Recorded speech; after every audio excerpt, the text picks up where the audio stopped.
Battle of France. The Battle of France, the 10th of May to the 25th of June 1940, also known as the Western Campaign, the French Campaign and the Fall of France, during the Second World War was the German invasion of the Low Countries, Belgium, Luxembourg and the Netherlands, and France. The invasion plan for the Low Countries and France was called Case Yellow, German, Fall Gelb. Fall Rot, Case Red, was planned to finish off the French and British after the evacuation at Dunkirk. The Low Countries and France were defeated and occupied by Axis troops down to the demarcation line, ending land operations on the Western Front until the Normandy landings on 6 June 1944. On 3 September 1939, France and Britain declared war on Germany, over the German invasion of Poland on 1 September. In early September 1939, France began the limited Saar offensive but by mid-October had withdrawn to their start lines. German armies invaded Belgium, Luxembourg, the Netherlands, and France on 10 May 1940. In Fall Gelb, Case Yellow, German armored units made a surprise push through the Ardennes and then along the Somme Valley, cutting off and surrounding the Allied units that had advanced into Belgium to meet the German armies there. British, Belgian and French forces were pushed back to the sea by the Germans where the British and French navies evacuated the encircled elements of the British Expeditionary Force, BEF, and the French and Belgian armies from Dunkirk in Operation Dynamo. German forces began Fall Rot, Case Red, on 5 June 1940. The remaining Allied divisions in France, 60 French and 2 British, made a determined stand on the Somme and Aisne rivers but were defeated by the German combination of air superiority and armored mobility. Italy entered the war on the German side on 10 June 1940 and began the Italian invasion of France. German armies outflanked the Maginot Line and pushed deep into France, occupying Paris unopposed on 14 June. After the flight of the French government and the collapse of the French army, German commanders met with French officials on 18 June to negotiate an end to hostilities. On the 22nd of June 1940, the second armistice at Compiègne was signed by France and Germany. The neutral Vichy government led by Marshal Philippe Pétain replaced the Third Republic and German military occupation began along the French North Sea and Atlantic coasts and their hinterlands. The Italian invasion of France over the Alps took a small amount of ground and after the armistice, Italy occupied a small area in the southeast. The Vichy regime retained the Zone Libre, free zone, in the south. Following the Allied invasion of French North Africa in November 1942, in Case Anton, the Germans and Italians took control of the zone until France was liberated by the Allies in 1944. Background: Maginot Line. During the 1930s, the French built the Maginot Line, fortifications along the border with Germany. The line was intended to economize on manpower and deter a German invasion across the Franco-German border by diverting it into Belgium, which could then be met by the best divisions of the French army. The war would take place outside French territory, avoiding the destruction of the First World War. The main section of the Maginot Line ran from the Swiss border and ended at Longwy. The hills and woods of the Ardennes region were thought to cover the area to the north. General Philippe Pétain declared the Ardennes to be impenetrable, as long as special provisions were taken to destroy an invasion force as it emerged from the Ardennes by a pincer attack. The French commander-in-chief, Maurice Gamelin, also believed the area to be safe from attack, noting it never favored large operations. French wargames, held in 1938, of a hypothetical German armored attack through the Ardennes, left the army with the impression that the region was still largely impenetrable and that this, along with the obstacle of the Meuse River, would allow the French time to bring up troops into the area to counter any attack. German invasion of Poland. In 1939, the United Kingdom and France offered military support to Poland in the likely case of a German invasion. At dawn on 1 September 1939, the German invasion of Poland began. France and the United Kingdom declared war on 3 September, after an ultimatum for German forces immediately to withdraw their forces from Poland was not answered. Australia and New Zealand also declared war on 3 September, South Africa on the 6th of September and Canada on the 10th of September.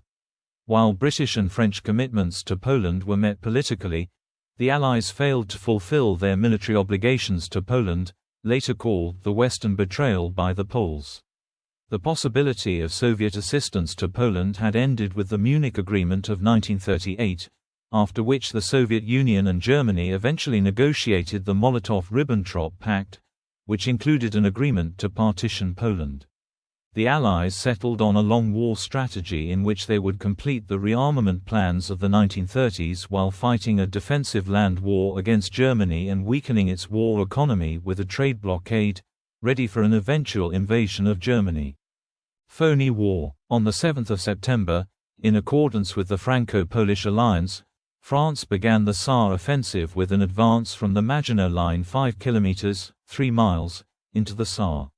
France had mobilized 98 divisions, all but 28 of them reserve or fortress formations, and 2,500 tanks against a German force consisting of 43 divisions, 32 of them reserves, and no tanks. The French advanced until they met the thin and undermanned Siegfried Line. On the 17th of September, Gembloux gave the order to withdraw French troops to their starting positions. The last of them left Germany on the 17th of September, the day of the Soviet invasion of Poland. Following the Saar offensive, a period of inaction called the Phoney War, the French drôle de guerre, joke war, or the German Sitzkrieg, sitting war, set in between the belligerents. Adolf Hitler had hoped that France and Britain would acquiesce in the conquest of Poland and quickly make peace. On the 6th of October, in a speech to the Reichstag, he made a peace offer to the Western powers. German strategy. Fall Gelb, case yellow. On the 9th of October 1939, Hitler issued Führer Directive No. 6, Führer Anweisung N 6. Hitler recognized the necessity of military campaigns to defeat the Western European nations, preliminary to the conquest of territory in Eastern Europe, to avoid a two-front war, but these intentions were absent from Directive N 6. The plan was based on the seemingly more realistic assumption that German military strength would have to be built up for several years. Only limited objectives could be envisaged and were aimed at improving Germany's ability to survive a long war in the West. Hitler ordered a conquest of the Low Countries to be executed at the shortest possible notice to forestall the French and prevent Allied air power from threatening the industrial area of the Ruhr. It would also provide the basis for a long-term air and sea campaign against Britain. There was no mention in the directive of a consecutive attack to conquer the whole of France, although the directive read that as much as possible of the border areas in northern France should be occupied. On the 10th of October 1939, Britain refused Hitler's offer of peace, and on the 12th of October, France did the same. The pre-war German codename of plans for a campaign in the Low Countries was Aufmarschanweisung N 1, Fall Gelb, Deployment Instruction No. 1, Case Yellow. Colonel General Franz Halder, Chief of the General Staff Oberkommando des Heeres, presented the first plan for Fall Gelb on the 19th of October. Fall Gelb entailed an advance through the middle of Belgium. Aufmarschanweisung N 1 envisioned a frontal attack, at a cost of 500,000 German soldiers, to attain the limited goal of throwing the Allies back to the River Somme. German strength in 1940 would then be spent, and only in 1942 could the main attack against France begin. When Hitler raised objections to the plan and wanted an armored breakthrough, as had happened in the invasion of Poland, Halder and Brauchitsch attempted to dissuade him, arguing that while the fast-moving mechanized tactics were effective against a shoddy Eastern European army, they would not work against a first-rate military like the French. Hitler was disappointed with Halder's plan and initially reacted by deciding that the army should attack early, ready or not, hoping that Allied unreadiness might bring about an easy victory. Hitler proposed an invasion on the 25th of October 1939, but accepted that the date was probably unrealistic. On the 29th of October, Halder presented Aufmarschanweisung N 2, Fall Gelb, with a secondary attack on the Netherlands. On the 5th of November, Hitler informed Walter von Brauchitsch that he intended the invasion to begin on the 12th of November. Brauchitsch replied that the military had yet to recover from the Polish campaign and offered to resign. This was refused, but 2 days later Hitler postponed the attack, giving poor weather as the reason for the delay. More postponements followed, as commanders persuaded Hitler to delay the attack for a few days or weeks, to remedy some defect in the preparations or to wait for better weather. Hitler also tried to alter the plan, which he found unsatisfactory. His weak understanding of how poorly prepared Germany was for war and how it would cope with losses of armored vehicles were not fully considered. Though Poland had been quickly defeated, many armored vehicles had been lost and were hard to replace. This led to the German effort becoming dispersed. The main attack would remain in central Belgium, secondary attacks would be undertaken on the flanks. Hitler made such a suggestion on the 11th of November, pressing for an early attack on unprepared targets. Halder's plan satisfied no one. General Gerd von Rundstedt, the commander of Army Group A, Heeresgruppe A, recognized that it did not adhere to the classic principles of Beugungskrieg, war of maneuver, that had guided German strategy since the 19th century. A breakthrough was needed to encircle and destroy the main body of Allied forces.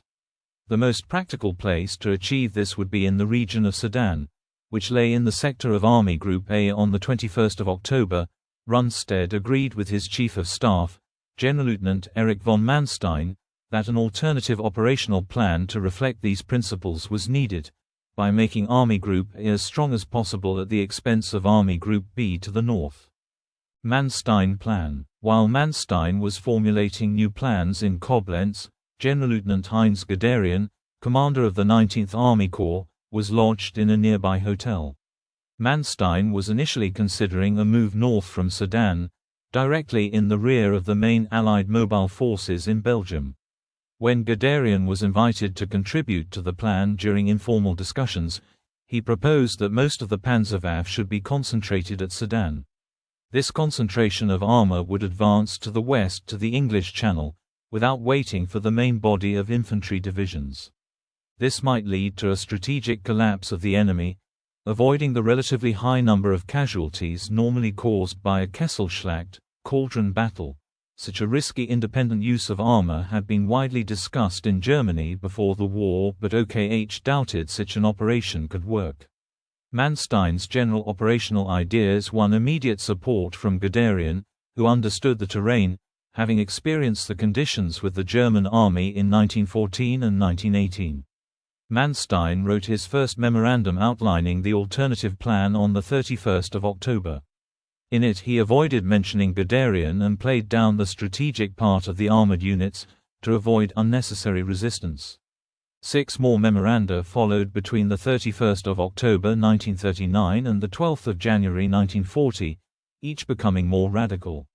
All were rejected by OKH and nothing of their content reached Hitler. Mechelen incident. On the 10th of January 1940, a German aircraft, carrying a staff officer with the Luftwaffe plans for an offensive through central Belgium to the North Sea, force landed near Mechelen, in Belgium. The documents were captured, but Allied intelligence doubted that they were genuine. In the full moon period in April 1940, another Allied alert was called for a possible attack on the Low Countries or Holland, an offensive through the Low Countries to outflank the Maginot Line from the north, an attack on the Maginot Line or an invasion through Switzerland. None of the contingencies anticipated the German attack through the Ardennes, but after the loss of the Luftwaffe plans, the Germans assumed that the Allied appreciation of German intentions would have been reinforced. Aufmarschanweisung in Degree 3, Fallgelb, an amendment to the plan on the 30th of January, was only a revision of details. On the 24th of February, the main German effort was moved south to the Ardennes. 20 divisions, including 7 panzer and 3 motorized divisions, were transferred from Heeresgruppe B opposite Holland and Belgium to Heeresgruppe A facing the Ardennes. French military intelligence uncovered a transfer of German divisions from the Saar to the north of the Moselle, but failed to detect the redeployment from the Dutch frontier to the Eifel-Moselle area. Adoption of the Manstein Plan.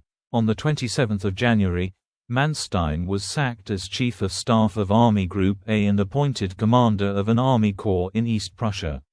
To silence Manstein, Halt had instigated his transfer to Stettin on 9 February. Manstein's staff brought his case to Hitler, who had independently suggested an attack at Sedan, against the advice of OKH. On 2 February, Hitler was told of Manstein's plan, and on 17 February, Hitler summoned Manstein, General Rudolf Schmundt, Chief of Personnel of the German Army, and General Alfred Jodl, the Chief of Operations of Oberkommando der Wehrmacht, OKW, Supreme Command of the Armed Forces, to a conference. The next day, Hitler ordered Manstein's thinking to be adopted, because it offered the possibility of decisive victory. Hitler recognized the breakthrough at Sedan only in tactical terms, whereas Manstein saw it as a means to an end. He envisaged an operation to the English Channel and the encirclement of the Allied armies in Belgium. If the plan succeeded, it could have a strategic effect. Halt then went through an astonishing change of opinion, accepting that the Schwerpunkt should be at Sedan. He had no intention of allowing an independent strategic penetration by the 7 panzer divisions of Army Group A, much to the dismay of Guderian. This element was absent from the new plan, Aufmarschanweisung Ende 4, Fall Gelb, issued on 24 February. The bulk of the German officer corps was appalled and called Halt the gravedigger of the panzer force. Even when adapted to more conventional methods, the new plan provoked a storm of protest from the majority of German generals. They thought it utterly irresponsible to create a concentration of forces in a position impossible to adequately resupply, along routes that could be cut easily by the French. If the Allies did not react as expected, the German offensive could end in catastrophe. Their objections were ignored, and Halt argued that, as Germany's strategic position seemed hopeless anyway, even the slightest chance of decisive victory should be grasped. Shortly before the invasion, Hitler, who had spoken to forces on the Western Front and who was encouraged by the success in Norway, confidently predicted the campaign would take only 6 weeks. He was most excited over the planned military glider attack on Fort Eben Email. Allied strategy. ESCO plan, Plan E. On 3 September 1939, French military strategy had been settled, taking in analyses of geography, resources and manpower.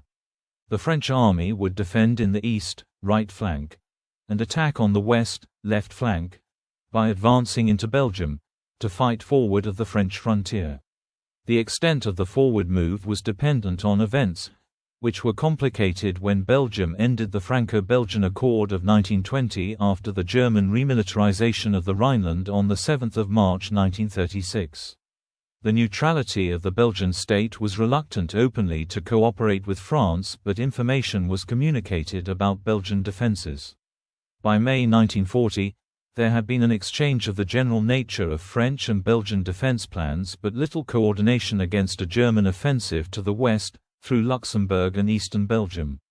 The French expected Germany to breach Belgian neutrality first, providing a pretext for French intervention, or that the Belgians would request support when an invasion was imminent. Most of the French mobile forces were assembled along the Belgian border, ready to forestall the Germans. An early appeal for help might give the French time to reach the German-Belgian frontier, but if not, there were 3 feasible defensive lines further back. A practicable line existed from Givet to Namur, across the Gembloux Gap, Le Trou de Gembloux, Wavre, Louvain, and along the Dyle River to Antwerp, which was 70 to 80 kilometers, 43 to 50 miles, shorter than the alternatives. A second possibility was a line from the French border to Condé, Tournai, along the Escaut, Scheldt, to Ghent and thence to Zeebrugge on the North Sea coast, possibly further along the Scheldt, Escaut, to Antwerp, which became the Escaut plan, Plan E. The third possibility was along field defences of the French border from Luxembourg to Dunkirk. For the first fortnight of the war, Gamelin favoured Plan E, because of the example of the fast German advances in Poland. Gamelin and the other French commanders doubted that they could move any further forward before the Germans arrived. In late September, Gamelin issued a directive to Général de May Gaston Billotte, commander of the 1st Army Group, assuring the integrity of the national territory and defending without withdrawing the position of resistance organized along the frontier, giving the 1st Army Group permission to enter Belgium, to deploy along the Escaut according to Plan E. On 24 October, Gembloux directed that an advance beyond the Escaut was only feasible if the French moved fast enough to forestall the Germans. Dyle Plan, Plan D.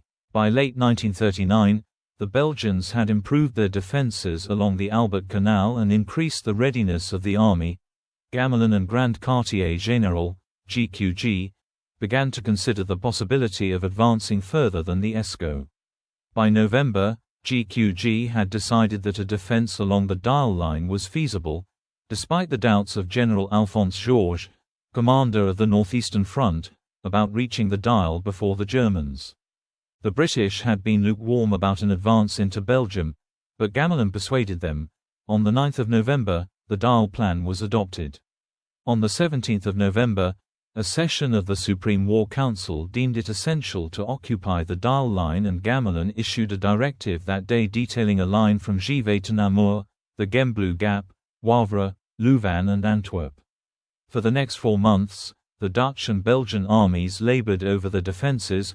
The British Expeditionary Force, BEF, expanded and the French army received more equipment and training. Gembloux also considered a move towards Breda in the Netherlands. If the Allies prevented a German occupation of Holland, the 10 divisions of the Dutch army would join the Allied armies, control of the North Sea would be enhanced and the Germans would be denied bases for attacks on Britain. By May 1940, the 1st Army Group was responsible for the defense of France from the Channel coast south to the Maginot Line. The 7th Army, Général de May Henry Giraud, BEF, General Lord Gort, 1st Army, Général de May Georges Maurice Jean Blanchard, and 9th Army, Général de May André Carap, were ready to advance to the Dyle Line, by pivoting on the right, southern, 2nd Army. The 7th Army would take over west of Antwerp, ready to move into Holland, and the Belgians were expected to delay a German advance, then retire from the Albert Canal to the Dyle, from Antwerp to Louvain. On the Belgian right, the BEF was to defend about 20 kilometers, 12 miles, of the Dyle from Louvain to Wavre with 9 divisions, and the 1st Army, on the right of the BEF, was to hold 35 kilometers, 22 miles, with 10 divisions from Wavre across the Gembloux Gap to Namur. The gap from the Dyle to Namur north of the Sambre, with Maastricht and Mons on either side, had few natural obstacles and was a traditional route of invasion, leading straight to Paris.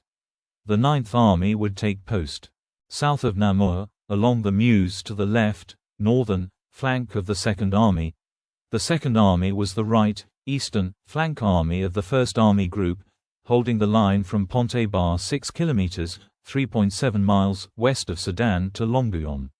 GQG considered that the 2nd and 9th Armies had the easiest task of the Army Group, dug in on the west bank of the Meuse on ground that was easily defended and behind the Ardennes, a considerable obstacle, the traversing of which would give plenty of warning of a German attack in the center of the French front. After the transfer from the strategic reserve of the 7th Army to the 1st Army Group, 7 divisions remained behind the 2nd and 9th Armies and more could be moved from behind the Maginot Line. All but 1 division were either side of the junction of the 2 armies, GQG being more concerned about a possible German attack past the north end of the Maginot Line and then southeast through the Stenay Gap, for which the divisions behind the 2nd Army were well placed.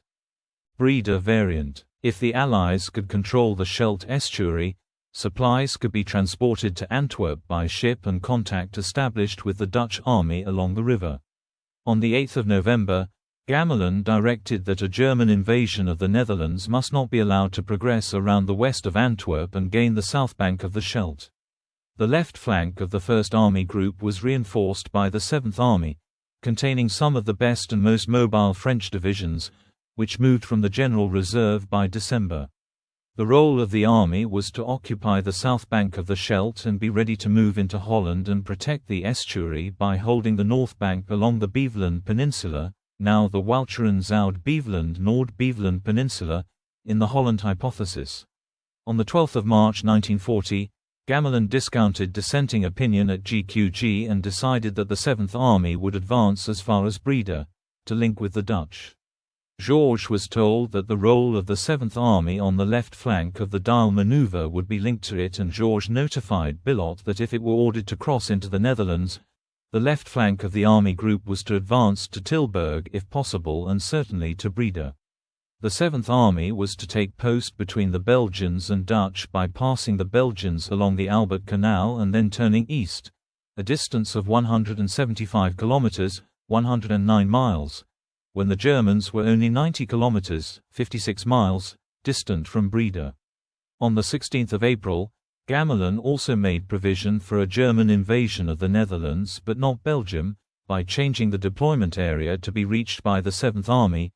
The ESCO plan would only be followed if the Germans forestalled the French move into Belgium. Allied intelligence. In the winter of 1939–40, the Belgian consul general in Cologne had anticipated the angle of advance that Manstein was planning. Through intelligence reports, the Belgians deduced that German forces were concentrating along the Belgian and Luxembourg frontiers. In March 1940, Swiss intelligence detected 6 or 7 panzer divisions on the German-Luxembourg-Belgian border, and more motorized divisions were detected in the area. French intelligence were informed through aerial reconnaissance that the Germans were constructing pontoon bridges about halfway over the Aar River on the Luxembourg-German border. On the 30th of April, the French military attaché in Bern warned that the center of the German assault would come on the Meuse at Sedan, sometime between 8 and the 10th of May. These reports had little effect on Gamelin, as did similar reports from neutral sources such as the Vatican and a French sighting of a 100 kilometers long, 60 miles, line of German armored vehicles on the Luxembourg border trailing back inside Germany. Prelude. German Army. Germany had mobilized 4,200,000 men of the Heer, German Army, 1 million of the Luftwaffe, German Air Force, 180,000 of the Kriegsmarine, German Navy, and 100,000 of the Waffen-SS, military arm of the Nazi Party. When consideration is made for those in Poland, Denmark and Norway, the army had 3 million men available for the offensive starting on 10 May 1940. These manpower reserves were formed into 157 divisions. Of these, 135 were earmarked for the offensive, including 42 reserve divisions. The German forces in the West in May and June deployed some 2,439 tanks and 7,378 guns. In 1939–40, 45% of the army was at least 40 years old and 50% of all the soldiers had just a few weeks' training. The German army was far from motorized. 10% of their army was motorized in 1940 and could muster only 120,000 vehicles, compared with the 300,000 of the French army. All of the British Expeditionary Force was motorized. Most of the German logistical transport consisted of horse-drawn vehicles. Only 50% of the German divisions available in 1940 were fit for operations, often being worse equipped than the German army of 1914 or their equivalents in the British and French armies. In the spring of 1940, the German army was semi-modern. A small number of the best equipped and elite divisions were offset by many second and third-rate divisions. Army Group A, commanded by Gerd von Rundstedt, comprised 45 plus 1/2 divisions, including 7 panzer, and was to execute the main movement effort through the Allied defenses in the Ardennes. The maneuver carried out by the Germans is sometimes referred to as a Sichelschnitt, the German translation of the phrase sickle cut, coined by Winston Churchill after the event. It involved 3 armies, the 4th, 12th and 16th, and had 3 panzer corps. The XV had been allocated to the 4th Army, but the XLI, Reinhardt, and the 19, Guderian, were united with the 14th Army Corps of 2 motorized infantry divisions on a special independent operational level in Panzergruppe Kleist, 22nd Corps. Army Group B, Feder von Bock, comprised 29 plus 1/2 divisions, including 3 armored, was to advance through the Low Countries and lure the northern units of the Allied armies into a pocket. It was composed of the 6th and 18th Armies.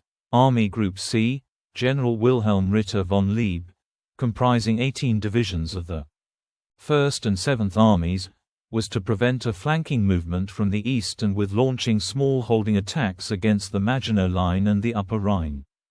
Communications. Wireless proved essential to German success in the battle. German tanks had radio receivers that allowed them to be directed by platoon command tanks, which had voice communication with other units.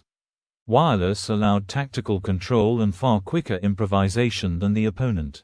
Some commanders regarded the ability to communicate to be the primary method of combat, and radio drills were considered to be more important than gunnery. Radio allowed German commanders to coordinate their formations, bringing them together for a mass firepower effect in attack or defense. The French numerical advantage in heavy weapons and equipment, which was often deployed in penny packets dispersed as individual support weapons, was offset.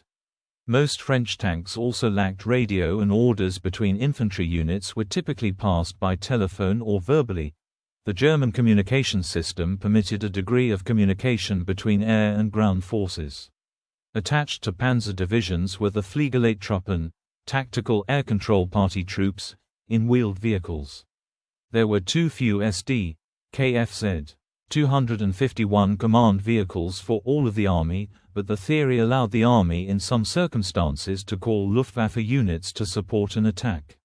Fliegerkorps 8, equipped with Junkers Ju-87 dive bombers, Stukas, was to support the dash to the Channel if Army Group A broke through the Ardennes and kept a Ju-87 and a fighter group on call.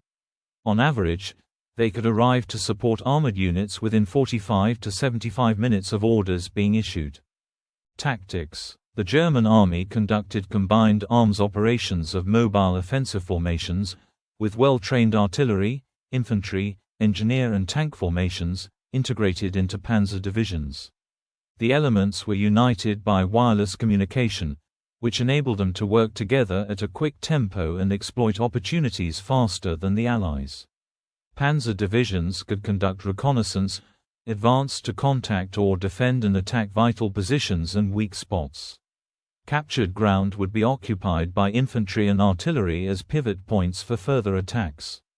Although many German tanks were outgunned by their opponents, they could lure Allied tanks onto the divisional anti-tank guns. The avoidance of tank versus tank engagements conserved German tanks for the next stage of the offensive, units carrying supplies for 3 to 4 days operations. The panzer divisions were supported by motorized and infantry divisions. German tank battalions, Panzerabteilungen, were to be equipped with the Panzerkampfwagen III and Panzerkampfwagen IV tanks, but shortages led to the use of light Panzerkampfwagen II and even lighter Panzerkampfwagen I instead. The German army lacked a heavy tank like the French Char B1. French tanks were better designs, more numerous, with superior armor and armament, but slower and with inferior mechanical reliability than the German designs. Although the German army was outnumbered in artillery and tanks, it possessed some advantages over its opponents. The newer German panzers had a crew of 5: commander, gunner, loader, driver, and mechanic. Having a trained individual for each task allowed a logical division of labor. French tanks had smaller crews. The commander had to load the main gun, distracting him from observation and tactical deployment. The Germans enjoyed an advantage through the theory of Auftragstaktik, mission command, by which officers, NCOs and men were expected to use their initiative and had control over supporting arms, rather than the slower, top-down methods of the Allies. Luftwaffe. Army Group B had the support of 1,815 combat aircraft, 487 transport aircraft and 50 gliders. 3,286 combat aircraft supported Army Groups A and C. The Luftwaffe was the most experienced, well-equipped and well-trained air force in the world. The combined Allied total was 2,935 aircraft, about half the size of the Luftwaffe. The Luftwaffe could provide close support with dive bombers and medium bombers, but was a broadly based force, intended to support national strategy and could carry out operational, tactical and strategic bombing operations. Allied air forces were mainly intended for army cooperation, but the Luftwaffe could fly air superiority missions, medium-range interdiction, strategic bombing and close air support operations, depending on circumstances. It was not a panzer spearhead arm, since in 1939 fewer than 15% of Luftwaffe aircraft were designed for close support, as this was not its main role. Flak. The Germans had an advantage in anti-aircraft guns, Fliegerabwehrkanone, with 2,688 mm, 3.46 in, heavy flak guns and 6,737 mm, 1.46 in, and 20 mm, 0.79 in. Light flak refers to the number of guns in the German armed forces, including the anti-aircraft defense of Germany and the equipment of training units. A 9,300-gun flak component with the Field Army would have needed more troops than the British Expeditionary Force. The 88 mm flak had an elevation of -3° to +85° and could be used as artillery, i.e. against panzers. The armies which invaded the West had 85 heavy and 18 light batteries belonging to the Luftwaffe, 48 companies of light flak integral to divisions of the Army and 20 companies of light flak allocated as Army troops, a reserve in the hands of HQs above corps, about 788 mm, 3.46 in, and 180-37 mm, 1.46 in, guns manned by Luftwaffe ground units and 816 20 mm, 0.79 in, guns manned by the Army. Allies. France had spent a higher percentage of its GNP from 1918 to 1935 on its military than other great powers, and the government had added a large rearmament effort in 1936. France mobilized about one-third of the male population between the ages of 20 and 45, bringing the strength of its armed forces to 5 million. Only 2,240,000 of these served in army units in the north. The British contributed a total strength of 897,000 men in 1939, rising to 1,650,000 by June 1940. Dutch and Belgian manpower reserves amounted to 400,000 and 650,000, respectively. Armies. The French army had 117 divisions, of which 104, including 11 in reserve, were for the defense of the north. The British contributed 13 divisions in the BEF, 3 of which were untrained and poorly armed labor divisions. 22 Belgian, 10 Dutch and 2 Polish divisions were also part of the Allied order of battle. British artillery strength amounted to 1,280 guns, Belgium fielded 1,338 guns, the Dutch 656 guns and France 10,700 guns, giving an Allied total of about 14,000 guns, 45% more than the Germans. The French army was also more motorized than its opponent, which still relied on horses. Although the Belgians, British and Dutch had few tanks, the French had 3,254, outnumbering the Germans. Despite several partial mobilizations since 1936, during the full mobilization in September 1939, officers were unfamiliar with their duties, technical experts were simultaneously expected to hand over their vehicles, report to recruitment centers, and were also exempt from service as essential workers. Reservists flooded the depots, leading to shortages of beds and poor sanitary conditions. The army lacked 150,000 pairs of trousers, 350,000 blankets, 415,000 tents and 600,000 pairs of boots. Recruits often left their centers and returned home or drank excessively as they waited around for someone to take charge and integrate them. This was a disastrous process not too dissimilar from that of 1870, though the main German blow fell on Poland initially and not France. The French mechanized light and heavy armored divisions, DLM and DCR, were new and not thoroughly trained. Reserve B divisions were composed of reservists above 30 years old and ill-equipped. A serious qualitative deficiency was a lack of anti-aircraft artillery, mobile anti-tank artillery and wireless, despite the efforts of Gembloux to produce mobile artillery units. Only 0.15% of military spending between 1923 and 1939 had been on radio and other communications equipment. To maintain signal security, Gembloux used telephones and couriers to communicate with field units. French tactical deployment and the use of mobile units at the operational level of war was also inferior to that of the Germans. The French had 3,254 tanks on the northeastern front on the 10th of May, against 2,439 German tanks. Much of the armor was distributed for infantry support, each army having a tank brigade, groupement, of about 90 light infantry tanks. With so many tanks available, the French could still concentrate a considerable number of light, medium and heavy tanks in armored divisions, which in theory were as powerful as German panzer divisions. Only French heavy tanks generally carried wireless, but these were unreliable, hampering communication and making tactical maneuver difficult, compared to German units. In 1940, French military theorists still mainly considered tanks as infantry support vehicles, and French tanks were slow, except for the SOMUAS 35, compared to their German rivals, enabling German tanks to offset their disadvantages by outmaneuvering French tanks. On several occasions, the French were not able to achieve the same tempo as German armored units. The state of training was also unbalanced, with the majority of personnel trained only to man static fortifications. Very little training for mobile action was carried out between September 1939 and May 1940. Deployment. The French army comprised three army groups. The 2nd and 3rd Army groups defended the Maginot Line to the east. The 1st Army Group, General Gaston Billot, was on the western, left, flank, ready to move into the Low Countries.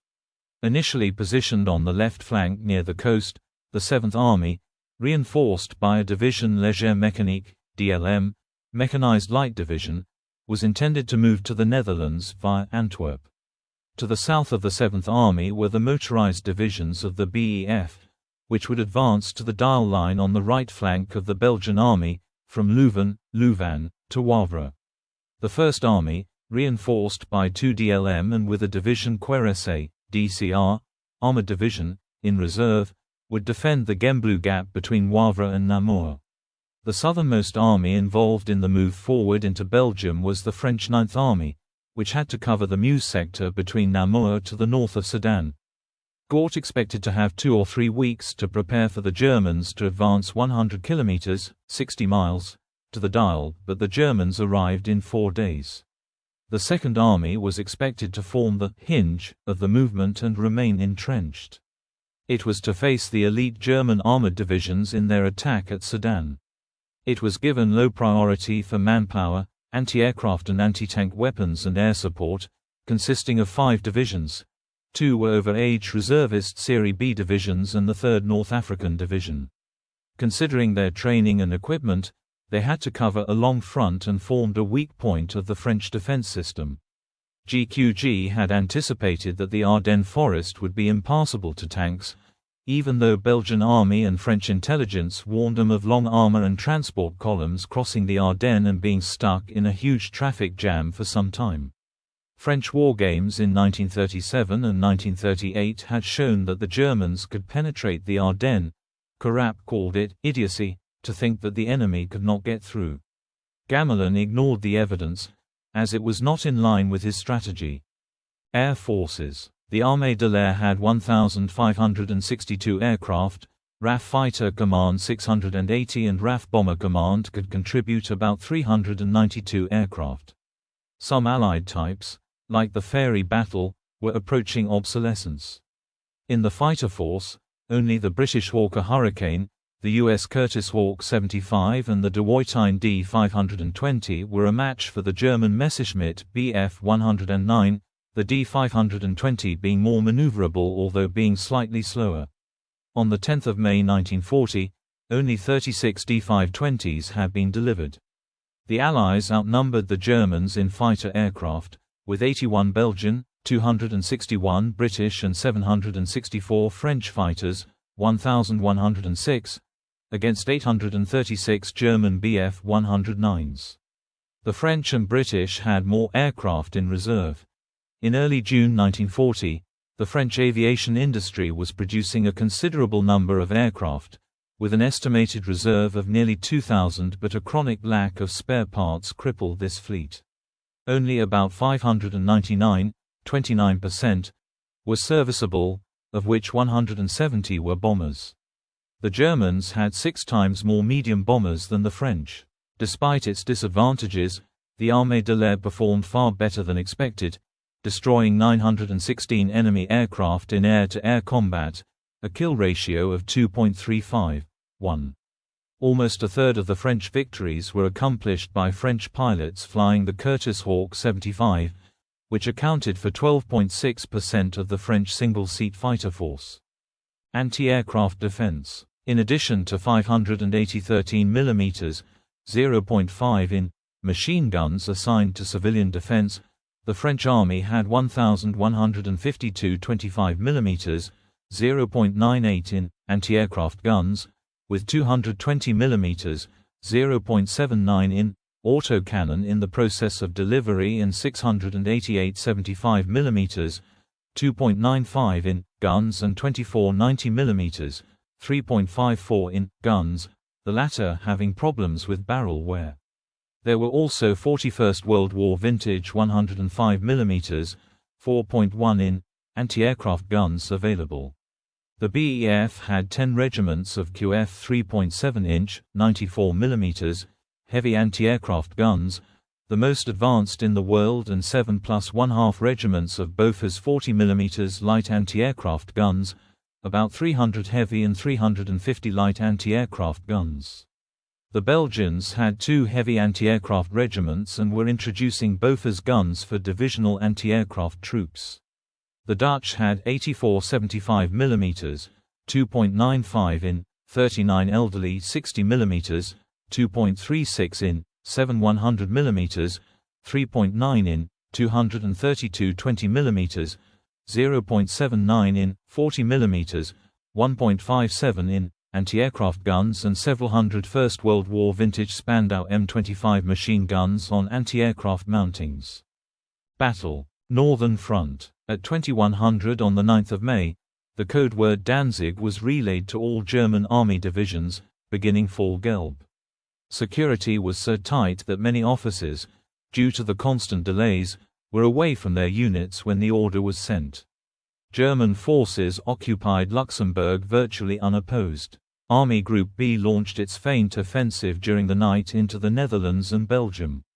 On the morning of 10 May, Fallschirmjäger, paratroopers, from the 7th Flieger Division and 22nd Luftlande Division, Kurt Student, executed surprise landings at The Hague, on the road to Rotterdam and against the Belgian fort Eben-Emael, which helped the advance of Army Group B. The French command reacted immediately, sending the 1st Army Group north in accordance with Plan D. This move committed their best forces, diminishing their fighting power by the partial disorganization it caused and their mobility by depleting their fuel stocks. By the time the French 7th Army crossed the Dutch border, they found the Dutch already in full retreat and withdrew into Belgium to protect Antwerp. Invasion of the Netherlands. The Luftwaffe effort over the Netherlands comprised 247 medium bombers, 147 fighters, 424 Junkers Ju-52 transports and 12 Heinkel He-59 seaplanes. The Dutch Air Force, Militaire Luchtvaartafdeling, ML, had a strength of 144 combat aircraft, half of which were destroyed on the first day. The remainder of the ML was dispersed and accounted for only a handful of Luftwaffe aircraft shot down. The ML managed 332 sorties, losing 110 aircraft. The German 18th Army captured bridges during the Battle of Rotterdam, bypassing the new water line from the south and penetrating Fortress Holland. A separate operation organized by the Luftwaffe, the Battle for The Hague, failed. Airfields around Weipenburg, Ockenburg and Valkenburg were captured in a costly success, with many transport aircraft lost, but the Dutch army recaptured the airfields by the end of the day. 96 aircraft in all were lost to Dutch artillery fire. Luftwaffe Transportgruppen operations had cost 125 Ju-52s destroyed and 47 damaged, a 50% loss. The airborne operation also cost 50% of the German paratroopers, 4,000 men, including 20% of its NCOs and 42% of its officers. Of these casualties, 1,200 were made prisoners of war and evacuated to Britain. The French 7th Army failed to block the German armoured reinforcements from the 9th Panzer Division, which reached Rotterdam on 13 May. That same day in the east, following the Battle of the Grebbeberg, in which a Dutch counterattack to contain a German breach failed, the Dutch retreated from the Grebbe line to the new waterline. The Dutch army, still largely intact, surrendered in the evening of 14 May after the bombing of Rotterdam by Heinkel, He-111 medium bombers of Kampfgeschwader 54, Bomber Wing 54, an act which has remained controversial. The Dutch army considered its strategic situation to have become hopeless and feared destruction of other Dutch cities. The capitulation document was signed on 15 May, but Dutch forces continued fighting in the Battle of Zeeland with 7th Army and in the colonies. Queen Wilhelmina established a government in exile in Britain. Dutch casualties amounted to 2,157 Army, 75 Air Force and 125 Navy personnel. 2,559 civilians were also killed. Invasion of Belgium. The Germans quickly established air superiority over Belgium.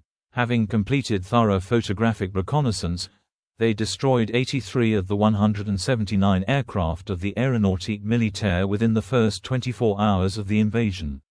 The Belgians flew 77 operational missions, but this contributed little to the air campaign. The Luftwaffe was assured air superiority over the Low Countries. Because Army Group B's composition had been so weakened compared to the earlier plans, the feint offensive by the 6th Army was in danger of stalling immediately, since the Belgian defences on the Albert Canal position were very strong. The main approach route was blocked by Fort Ibn Email, a large fortress then generally considered the most modern in Europe, which controlled the junction of the Meuse and the Albert Canal. Delay might endanger the outcome of the entire campaign, because it was essential that the main body of Allied troops be engaged before Army Group A established bridgeheads. To overcome this difficulty, the Germans resorted to unconventional means in the Battle of Fort Ibn Email. In the early hours of 10 May, DFS 230 gliders landed on top of the fort and unloaded assault teams that disabled the main gun cupolas with hollow charges. The bridges over the canal were seized by German paratroopers. The Belgians launched considerable counterattacks which were broken up by the Luftwaffe.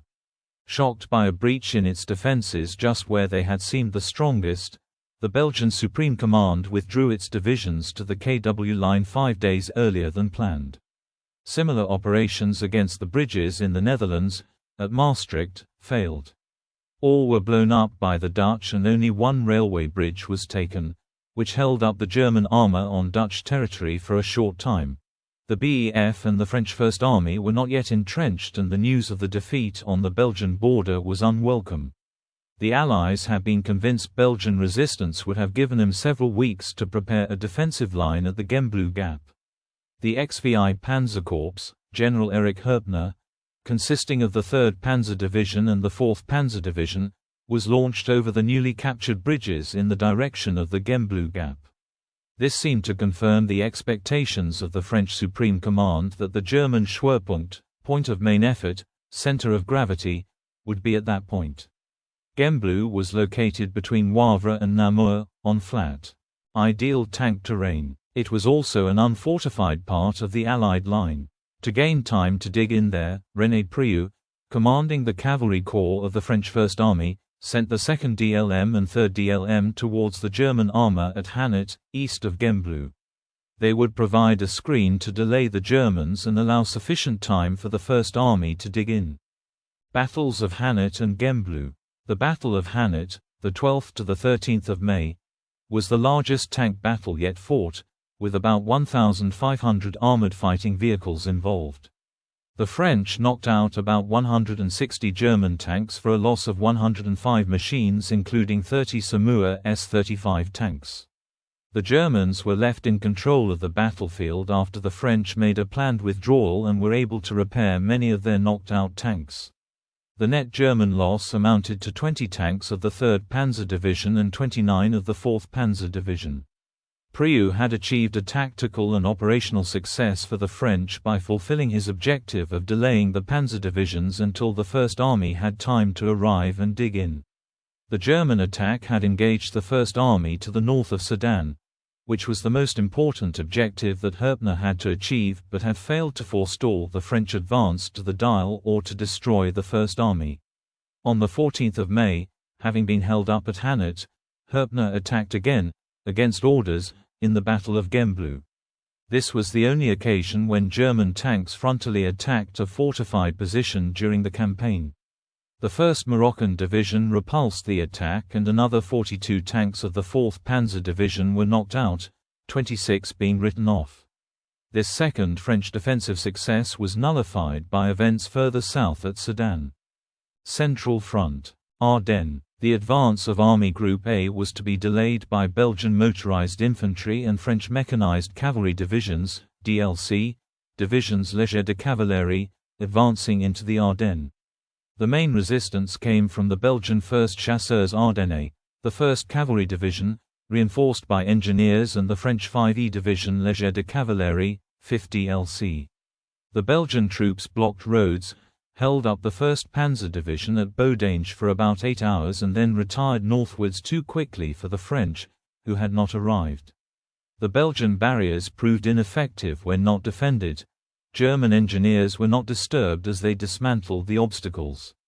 The French had insufficient anti-tank capacity to block the surprisingly large number of German tanks they encountered and quickly gave way, withdrawing behind the Meuse.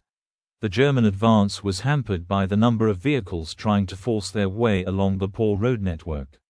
Panzergruppe Kleist had more than 41,140 vehicles, which had only 4 march routes through the Ardennes. French reconnaissance aircrews had reported German armored convoys by the night of the 10th or the 11th of May, but this was assumed to be secondary to the main attack in Belgium. On the next night, a reconnaissance pilot reported that he had seen long vehicle columns moving without lights. Another pilot sent to check reported the same and that many of the vehicles were tanks. Later that day, photographic reconnaissance and pilot reports were of tanks and bridging equipment.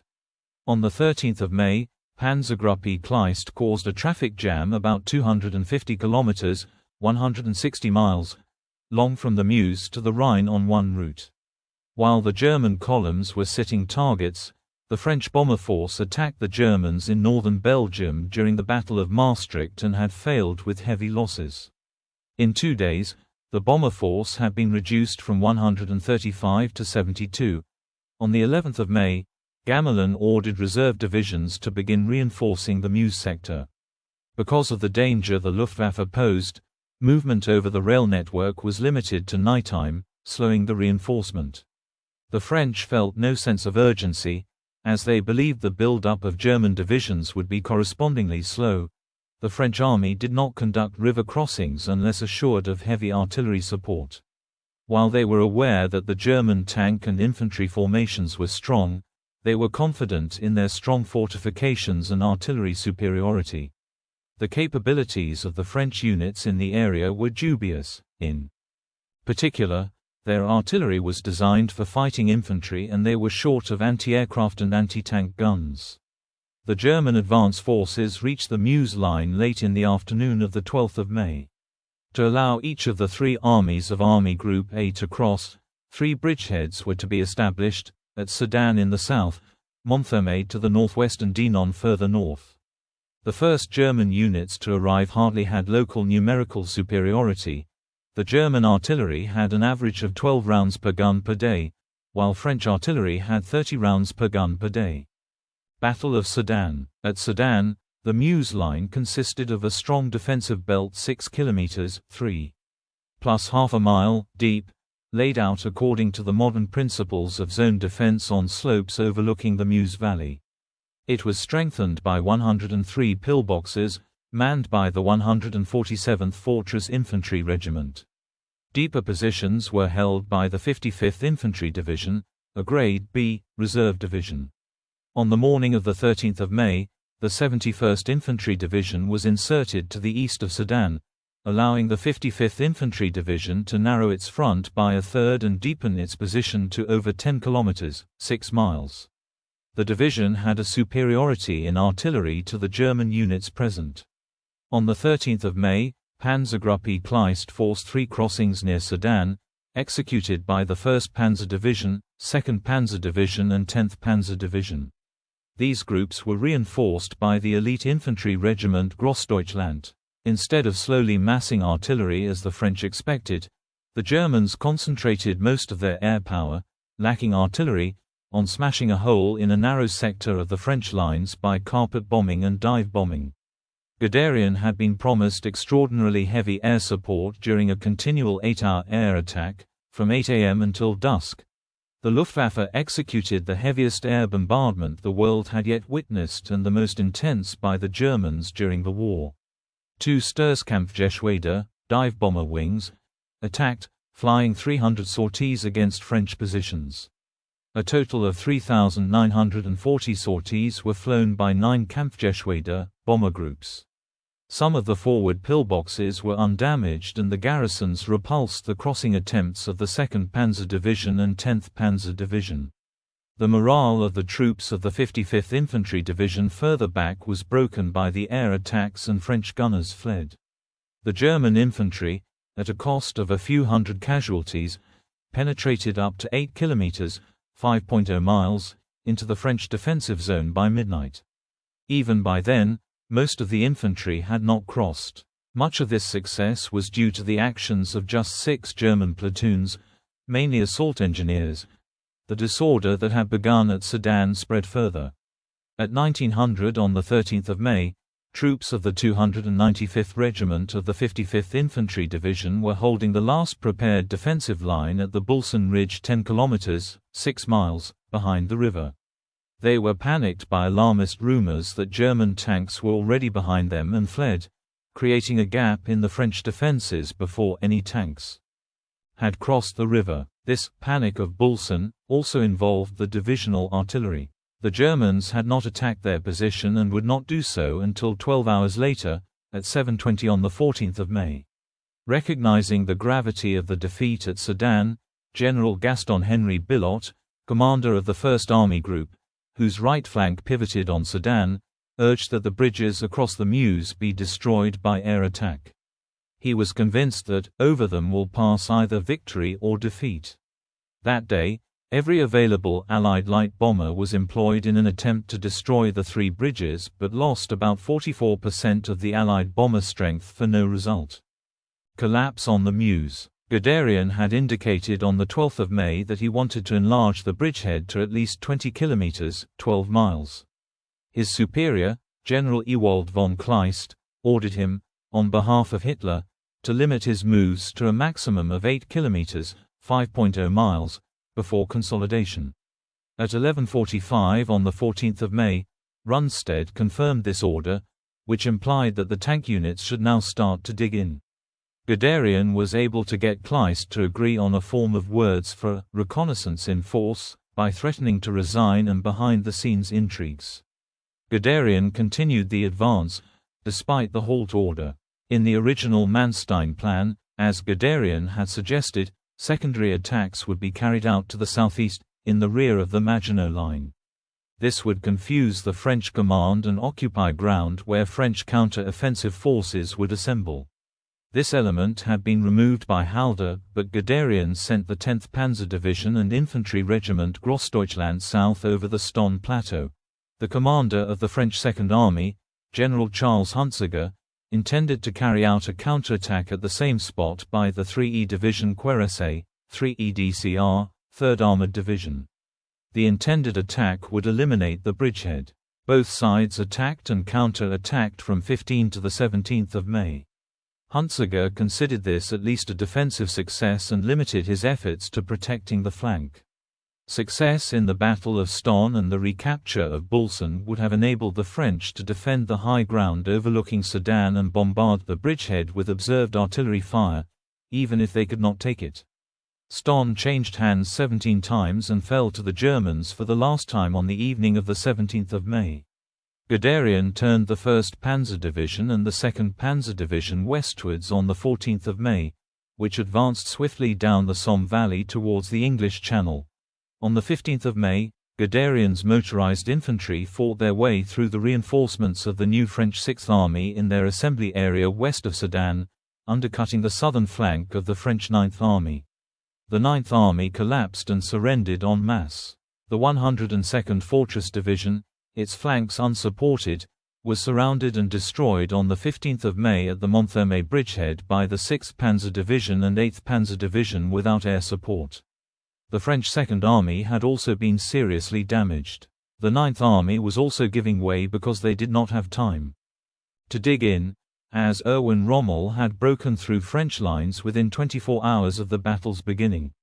The 7th Panzer Division raced ahead. Rommel refused to allow the division rest and they advanced by day and night. The division advanced 30 miles, 48 kilometers, in 24 hours. Rommel lost contact with General Hermann Hoth, having disobeyed orders by not waiting for the French to establish a new line of defense. The 7th Panzer Division continued to advance northwest to Avesnes-sur-Helpe, just ahead of the 1st and 2nd Panzer Divisions. The French 5th Motorized Infantry Division had bivouacked in the path of the German division, with its vehicles neatly lined up along the roadsides, and the 7th Panzer Division dashed through them. The slow speed, overloaded crews and lack of battlefield communications undid the French. The 5th Panzer Division joined in the fight. The French inflicted many losses on the division. However, they could not cope with the speed of the German mobile units, which closed fast and destroyed the French armor at close range. The remaining elements of the 1st DCR, resting after losing all but 16 of its tanks in Belgium, were also engaged and defeated. The 1st DCR retired with 3 operational tanks, while defeating only 10% of the 500 German tanks. By the 17th of May, Rommel claimed to have taken 10,000 prisoners while suffering only 36 losses. Guderian was delighted with the fast advance and encouraged 19 Corps to head for the Channel, continuing until fuel was exhausted. Hitler worried that the German advance was moving too fast. Halder recorded in his diary on 17 May, "Führer is terribly nervous. Frightened by his own success, he is afraid to take any chance and so would pull the reins on us. Keeps worrying about the south flank. He rages and screams that we are on the way to ruin the whole campaign." Through deception and different interpretations of orders to stop from Hitler and Kleist, the frontline commanders ignored Hitler's attempts to stop the westward advance to Abbeville. French leaders. The French High Command, slow to react because of its strategy of methodical warfare, reeled from the shock of the German offensive and was overtaken by defeatism. On the morning of 15 May, the French Prime Minister, Paul Reynaud, telephoned the new British Prime Minister, Winston Churchill, and said, "We have been defeated. We are beaten. We have lost the battle."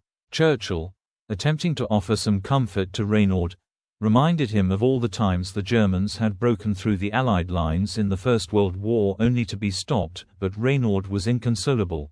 Churchill flew to Paris on 16 May.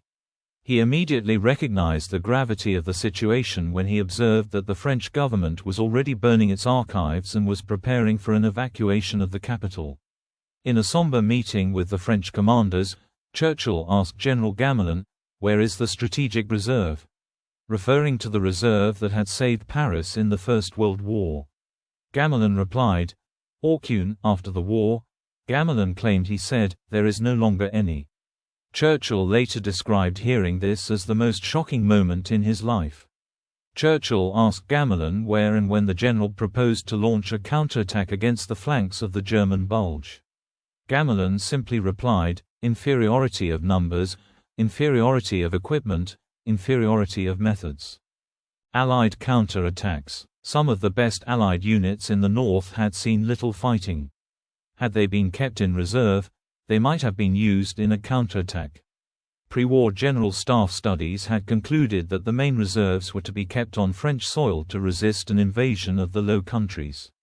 They could also deliver a counterattack or re-establish the integrity of the original front. Despite having a numerically superior armored force, the the French failed to use it properly or to deliver an attack on the vulnerable German Bulge. The Germans combined their fighting vehicles in divisions and used them at the point of main effort. The bulk of French armor was scattered along the front in tiny formations. Most of the French reserve divisions had by now been committed. The 1st DCR had been wiped out when it had run out of fuel, and the 3rd DCR had failed to take its opportunity to destroy the German bridgeheads at Sedan.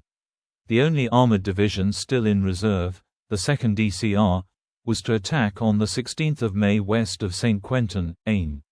The division commander could locate only 7 of its 12 companies, which were scattered along a 49 miles times 37 miles, 79 kilometers times 60 kilometers, front. The formation was overrun by the 8th Panzer Division while still forming up and was destroyed as a fighting unit.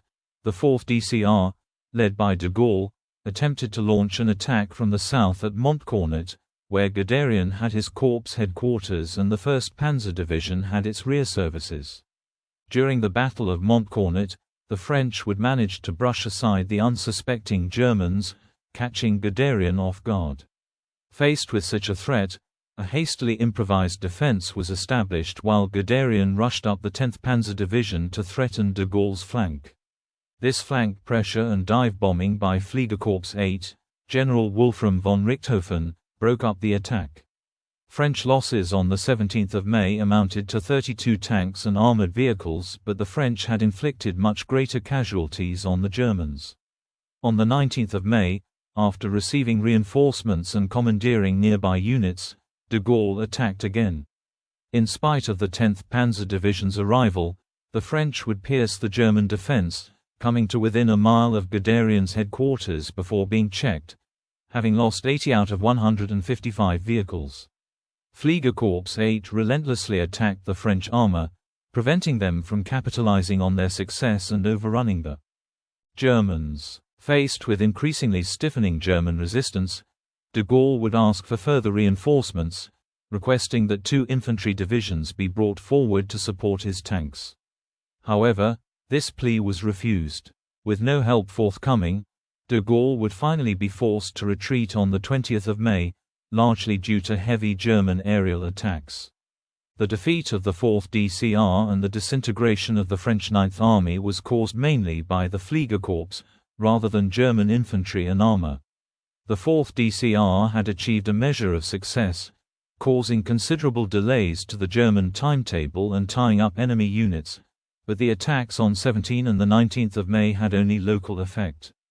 Channel Coast. On the 19th of May, General Edmund Ironside, the British Chief of the Imperial General Staff, SIGS, conferred with General Lord Gort, commander of the BEF, at his headquarters near Lens. He urged Gort to save the BEF by attacking southwest toward Amiens. Gort replied that 7 of his 9 divisions were already engaged on the Scheldt River and he had only 2 divisions left to mount such an attack. He then said that he was under the orders of General Billot, the commander of the French First Army Group, but that Billot had issued no orders for 8 days. Ironside confronted Billot, whose own headquarters was nearby, and found him apparently incapable of taking action. He returned to Britain, concerned that the BEF was doomed, and ordered urgent anti-invasion measures. The German land forces could not remain inactive any longer, since it would allow the Allies to reorganize their defense or escape. On the 19th of May, Guderian was permitted to start moving again and smashed through the weak 12th, Eastern, Infantry Division and the 23rd, Northumbrian, Division, both territorial divisions, on the Somme River. The German units occupied Amiens and secured the westernmost bridge over the river at Abbeville.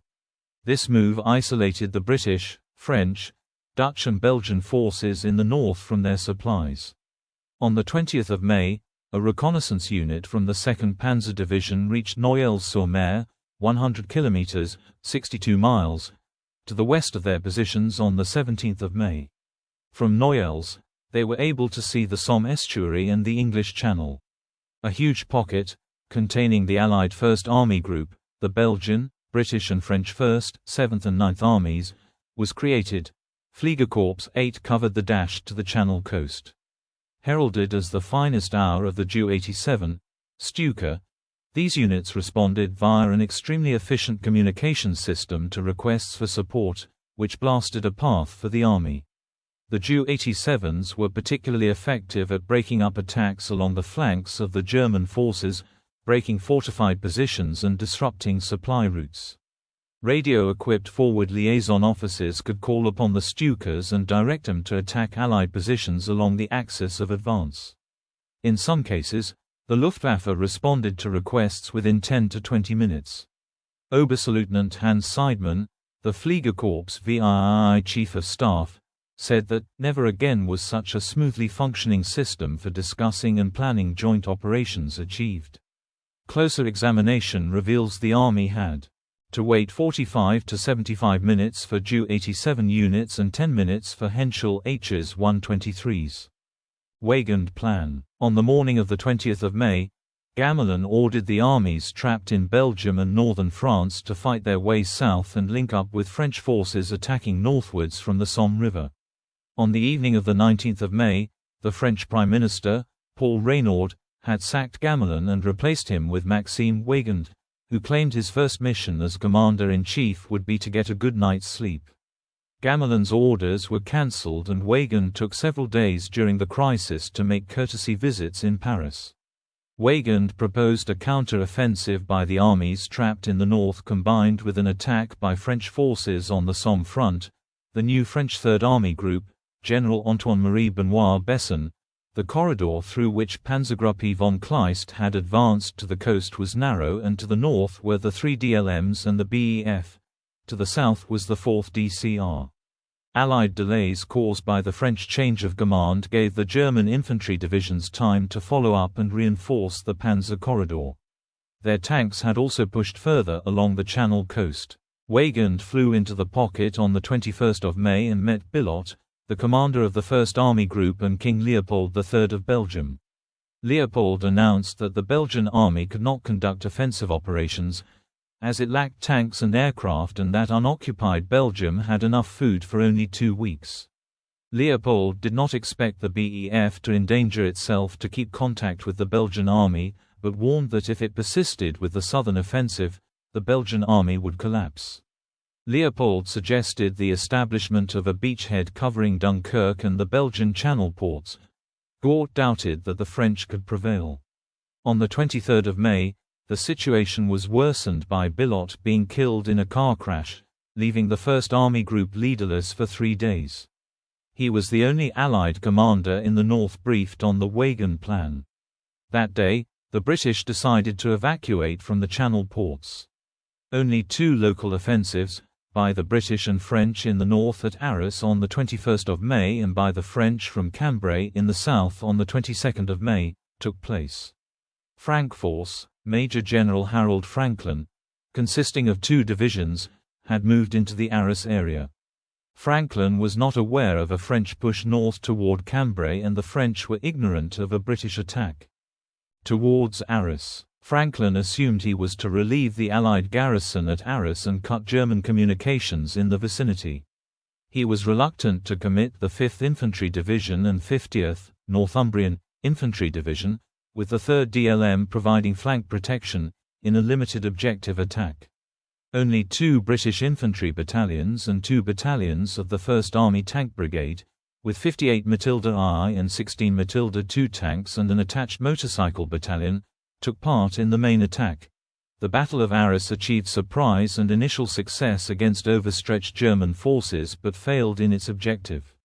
Radio communication between tanks and infantry was poor, and there was little combined arms coordination as practiced by the Germans. German defenses, including 88 mm, 3.46 in, flak guns and 105 mm, 4.1 in, field guns, eventually stopped the attack. The French knocked out many German tanks as they retired, but the Luftwaffe broke up the counter-attacks and 60 British tanks were lost. The southern attack at Cambrai also failed, because 5th Corps had been too disorganized after the fighting in Belgium to make a serious effort. OKH panicked at the thought of hundreds of Allied tanks smashing the best forces, but Rommel wanted to continue the pursuit. Early on the 22nd of May, OKH recovered and ordered the XIX Panzer Corps to press north from Abbeville to the Channel ports. The 1st Panzer Division advanced to Calais, the 2nd Panzer Division to Boulogne and the 10th Panzer Division to Dunkirk. Later, the 1st and 10th Panzer Division's roles were reversed. South of the German salient, limited French attacks occurred on the 23rd of May near Péronne and Amiens. French and British troops fought the Battle of Abbeville from the 27th of May to the 4th of June but failed to eliminate the German bridgeheads south of the Somme. BEF and the Channel ports. Siege of Calais. In the early hours of the 23rd of May, Gort ordered a retreat from Arras. By now, he had no faith in the Weygand plan, nor in Weygand's proposal at least to try to hold a pocket on the Flemish coast, a so-called Réduit de Flandres. Gort knew that the ports needed to supply such a foothold were already being threatened. That same day, the 2nd Panzer Division had assaulted Boulogne. The remaining French and British there surrendered on the 25th of May, although 4,286 men were evacuated by Royal Navy ships. The RAF also provided air cover, denying the Luftwaffe an opportunity to attack the shipping. The 10th Panzer Division, Ferdinand Charles, attacked Calais on the 24th of May. British reinforcements, the 3rd Royal Tank Regiment, equipped with cruiser tanks, and the 30th Motor Brigade, the latter constituted much of the infantry force that was to have served with British 1st Armoured Division, had been hastily landed 24 hours before the Germans attacked. The defenders held on to the port as long as possible, aware that an early capitulation would free up German forces to advance on Dunkirk. The British and French held the town despite the best efforts of Charles' division to break through. Frustrated, Guderian ordered that, if Calais had not fallen by 1400 on the 26th of May, he would withdraw the 10th Panzer Division and ask the Luftwaffe to destroy the town. Eventually, the French and British ran out of ammunition and the Germans were able to break into the fortified city at around 13:30 on the 26th of May, 30 minutes before Charles' deadline was up. Despite the French surrender of the main fortifications, the British held the docks until the morning of the 27th of May. Around 440 men were evacuated. The siege lasted for 4 crucial days. The delaying action came at a price. About 60% of Allied personnel were killed or wounded. Halt orders. Freyser wrote that the Franco-British counterattack at Arras had a disproportionate effect on the Germans because the German higher commanders were apprehensive about flank security. Kleist, the commander of Panzergruppe von Kleist, perceived a serious threat and informed Halder that he had to wait until the crisis was resolved before continuing. Colonel General Gunther von Kluge, the 4th Army commander, ordered the tanks to halt, with the support of Rundstedt. On the 22nd of May, when the attack had been repulsed, Rundstedt ordered that the situation at Arras must be restored before Panzergruppe von Kleist moved on Boulogne and Calais. At OKW, the panic was worse and Hitler contacted Army Group A on the 22nd of May, to order that all mobile units were to operate either side of Arras and infantry units were to operate to the east. The crisis among the higher staffs of the German army was not apparent at the front, and Halder formed the same conclusion as Guderian, that the real threat was that the Allies would retreat to the Channel coast too quickly and a race for the Channel ports began. Guderian ordered the 2nd Panzer Division to capture Boulogne, the 1st Panzer Division to take Calais and the 10th Panzer Division to seize Dunkirk. Most of the BEF and the French First Army was still 100 kilometers (60 miles) from the coast, but despite delays, British troops were sent from England to Boulogne and Calais just in time to forestall the 19th Corps Panzer Divisions on the 22nd of May. Freyser wrote that had the panzers advanced at the same speed on the 21st of May as they had on the 20th of May, before the halt order stopped their advance for 24 hours, Boulogne and Calais would have fallen. Without a halt at Montcornet on the 15th of May and the second halt on the 21st of May after the Battle of Arras, the final halt order of the 24th of May would have been irrelevant, because Dunkirk would have already been captured by the 10th Panzer Division. Operation Dynamo. The British launched Operation Dynamo, which evacuated the encircled British, French and Belgian troops from the northern pocket in Belgium and Pas-de-Calais, beginning on the 26th of May. About 28,000 men were evacuated on the first day. The French First Army, the bulk of which remained in Lille, fought the siege of Lille owing to Weygand's failure to pull it back along with other French forces to the coast. The 50,000 men involved capitulated on the 31st of May.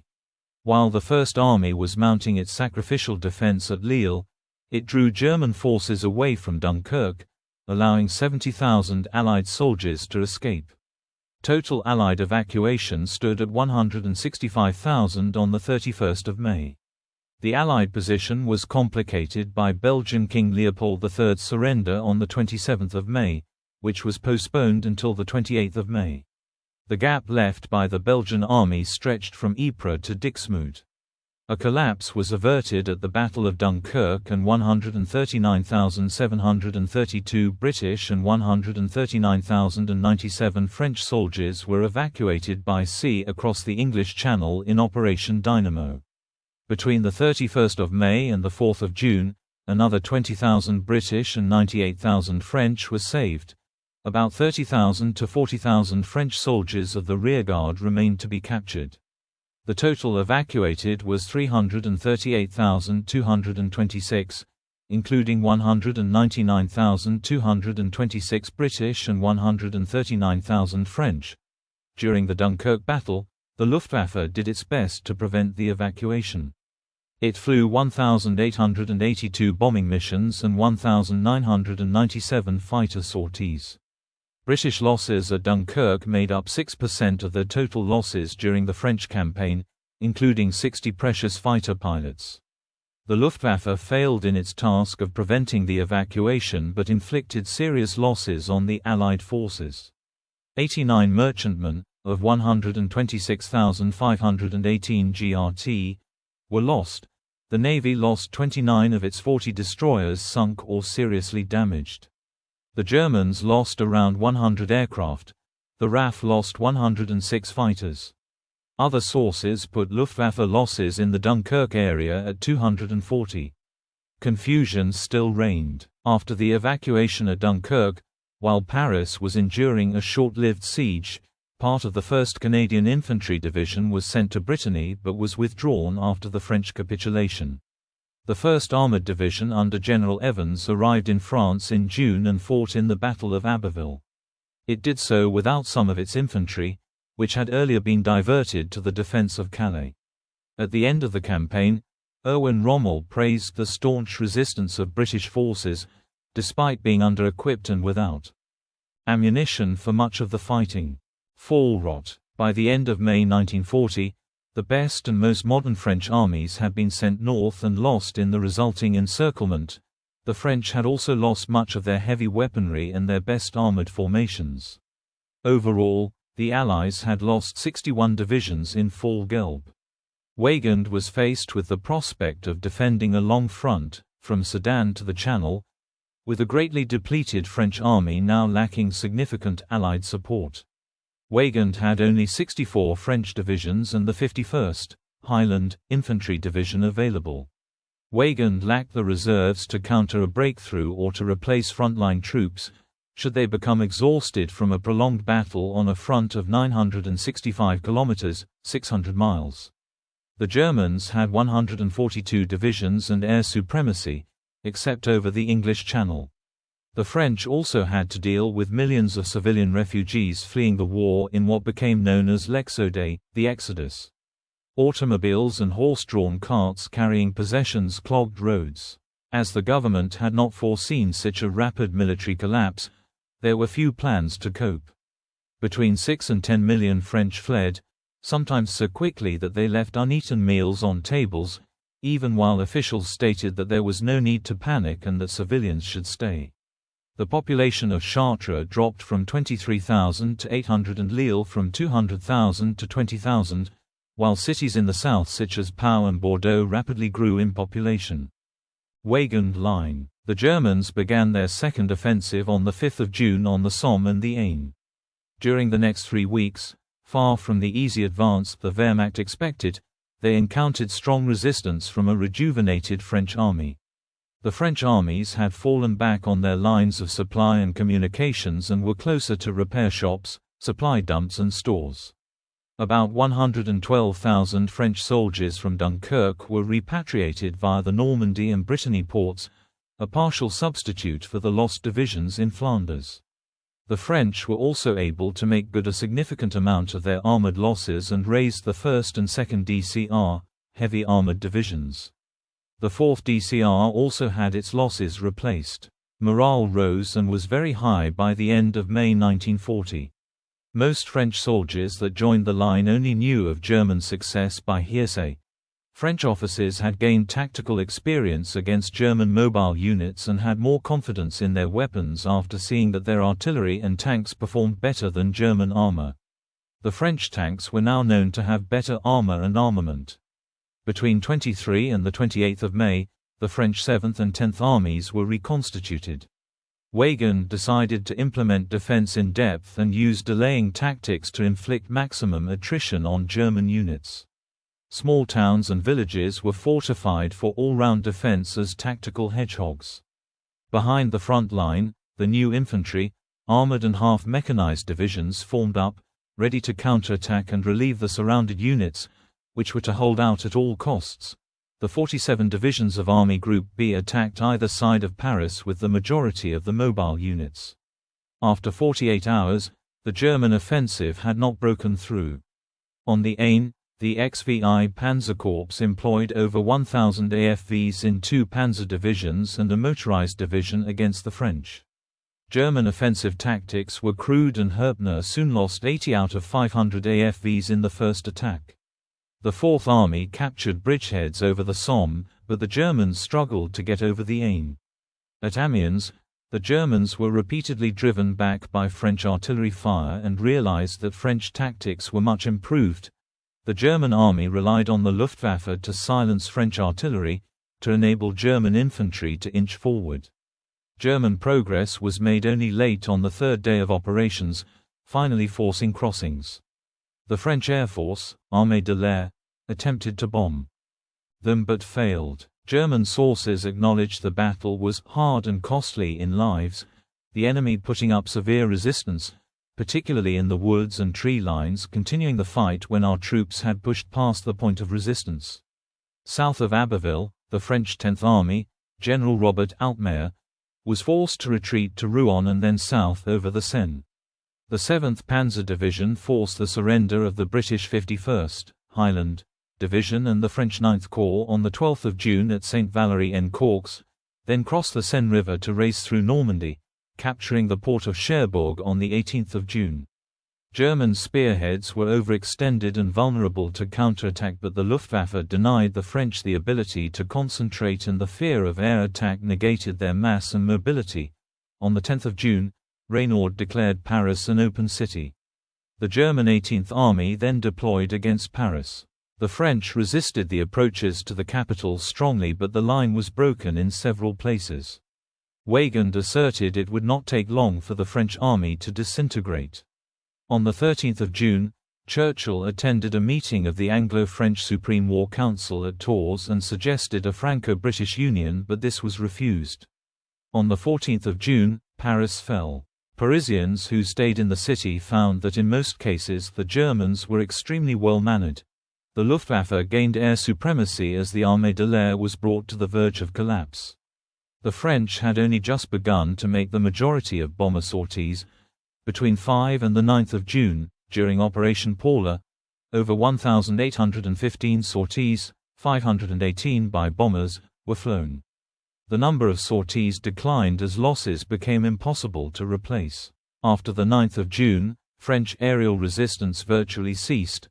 Some surviving aircraft withdrew to French North Africa. The Luftwaffe exploited its dominance, concentrating on the direct and indirect support of the Wehrmacht.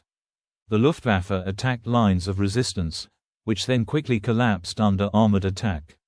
The RAF attempted to divert the attention of the Luftwaffe with 660 sorties flown against targets over the Dunkirk area, but suffered many losses. On 21 June 37 Bristol Blenheims were destroyed. Collapse of the Maginot Line. To the east, Army Group C was to help Army Group A encircle and capture the French forces on the Maginot Line. The goal of the operation was to envelop the Metz region with its fortifications, to prevent a French counter-offensive from the Alsace region against the German line on the Somme. 19 Corps, Guderian, was to advance to the French border with Switzerland and trap the French forces in the Vosges Mountains, while the XVI Corps attacked the Maginot Line from the west, into its vulnerable rear, to take the cities of Verdun, Toul and Metz. The French had moved the Second Army Group from Alsace and Lorraine to the Weygand Line on the Somme, leaving only small forces guarding the Maginot Line. After Army Group B had begun its offensive against Paris and into Normandy, Army Group A began its advance into the rear of the Maginot Line.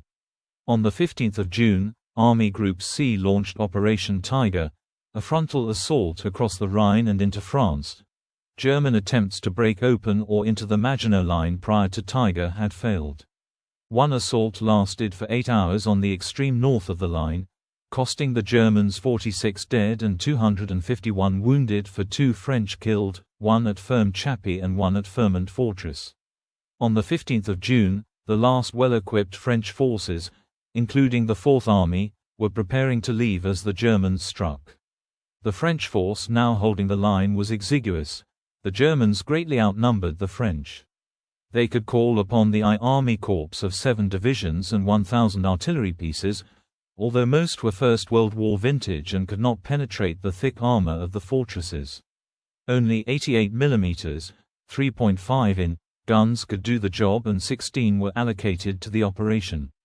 To bolster this, 150 mm, 5.9 in, and 8 railway batteries were also employed. The Luftwaffe deployed the Fliegerkorps V. The battle was difficult and slow progress was made against strong French resistance. Each fortress was overcome one by one. One fortress, Schönenberg, fired 15,802 75 mm, 3.0 in, rounds at attacking German infantry. It was the most heavily shelled of all the French positions, but its armor protected it from fatal damage. On the day that Tiger was launched, Unternehmen Kleiner Bar, Operation Little Bear, began. 5 divisions of the VII Army Corps crossed the Rhine into the Colmar area with a view to advancing to the Vosges Mountains. The force had 400 artillery pieces, reinforced by heavy artillery and mortars. The French 104th Division and 105th Division were forced back into the Vosges Mountains on 17 June. On the same day, 19 Corps reached the Swiss border. The Maginot defenses were cut off from the rest of France. Most units surrendered on 25 June and the Germans claimed to have taken 500,000 prisoners. Some main fortresses continued the fight, despite appeals for surrender. The last only capitulated on 10 July, after a request from Georges and only then under protest. Of the 58 main fortifications on the Maginot Line, 10 were captured by the Wehrmacht. 2nd BEF evacuation. The evacuation of the 2nd BEF took place during Operation Ariel between 15 and 25 June. The Luftwaffe, with air supremacy, was determined to prevent more Allied evacuations after the Dunkirk debacle. Fliegerkorps 1 was assigned to the Normandy and Brittany sectors. On 9 and 10 June, the port of Cherbourg was subject to 15 long tons, 15 t, of German bombs, while Le Havre received 10 bombing attacks that sank 2,949 GRT of Allied shipping. On 17 June, Junkers Ju-88s, mainly from Kampfgeschwader 30 sank a 10,000-ton ship, the 16,243 GRT liner RMS Lancastria off Saint-Nazaire, killing about 4,000 Allied troops and civilians. This was nearly double the British killed in the Battle of France. Yet the Luftwaffe failed to prevent the evacuation of 190,000 to 200,000 Allied personnel. Battle of the Alps. Italy declared war on France and Britain on 10 June, but it was not prepared for war and made little impact during the last 2 weeks of fighting in the Italian invasion of France. The Italian dictator, Benito Mussolini, sought to profit from the German success. Mussolini felt the conflict would soon end and he reportedly said to the Army Chief of Staff, Marshal Pietro Badoglio, "I only need a few thousand dead so that I can sit at the peace conference as a man who has fought." Opposite the Italians was the French army of the Alps, General René Olry. In 2 weeks of fighting, the Italian First Army and Fourth Army advanced a few kilometers into French territory against determined French resistance, but the offensive was halted on the negotiation of the Franco-Italian armistice. Only the city of Mentone and few Alpine towns had been captured by Italian forces.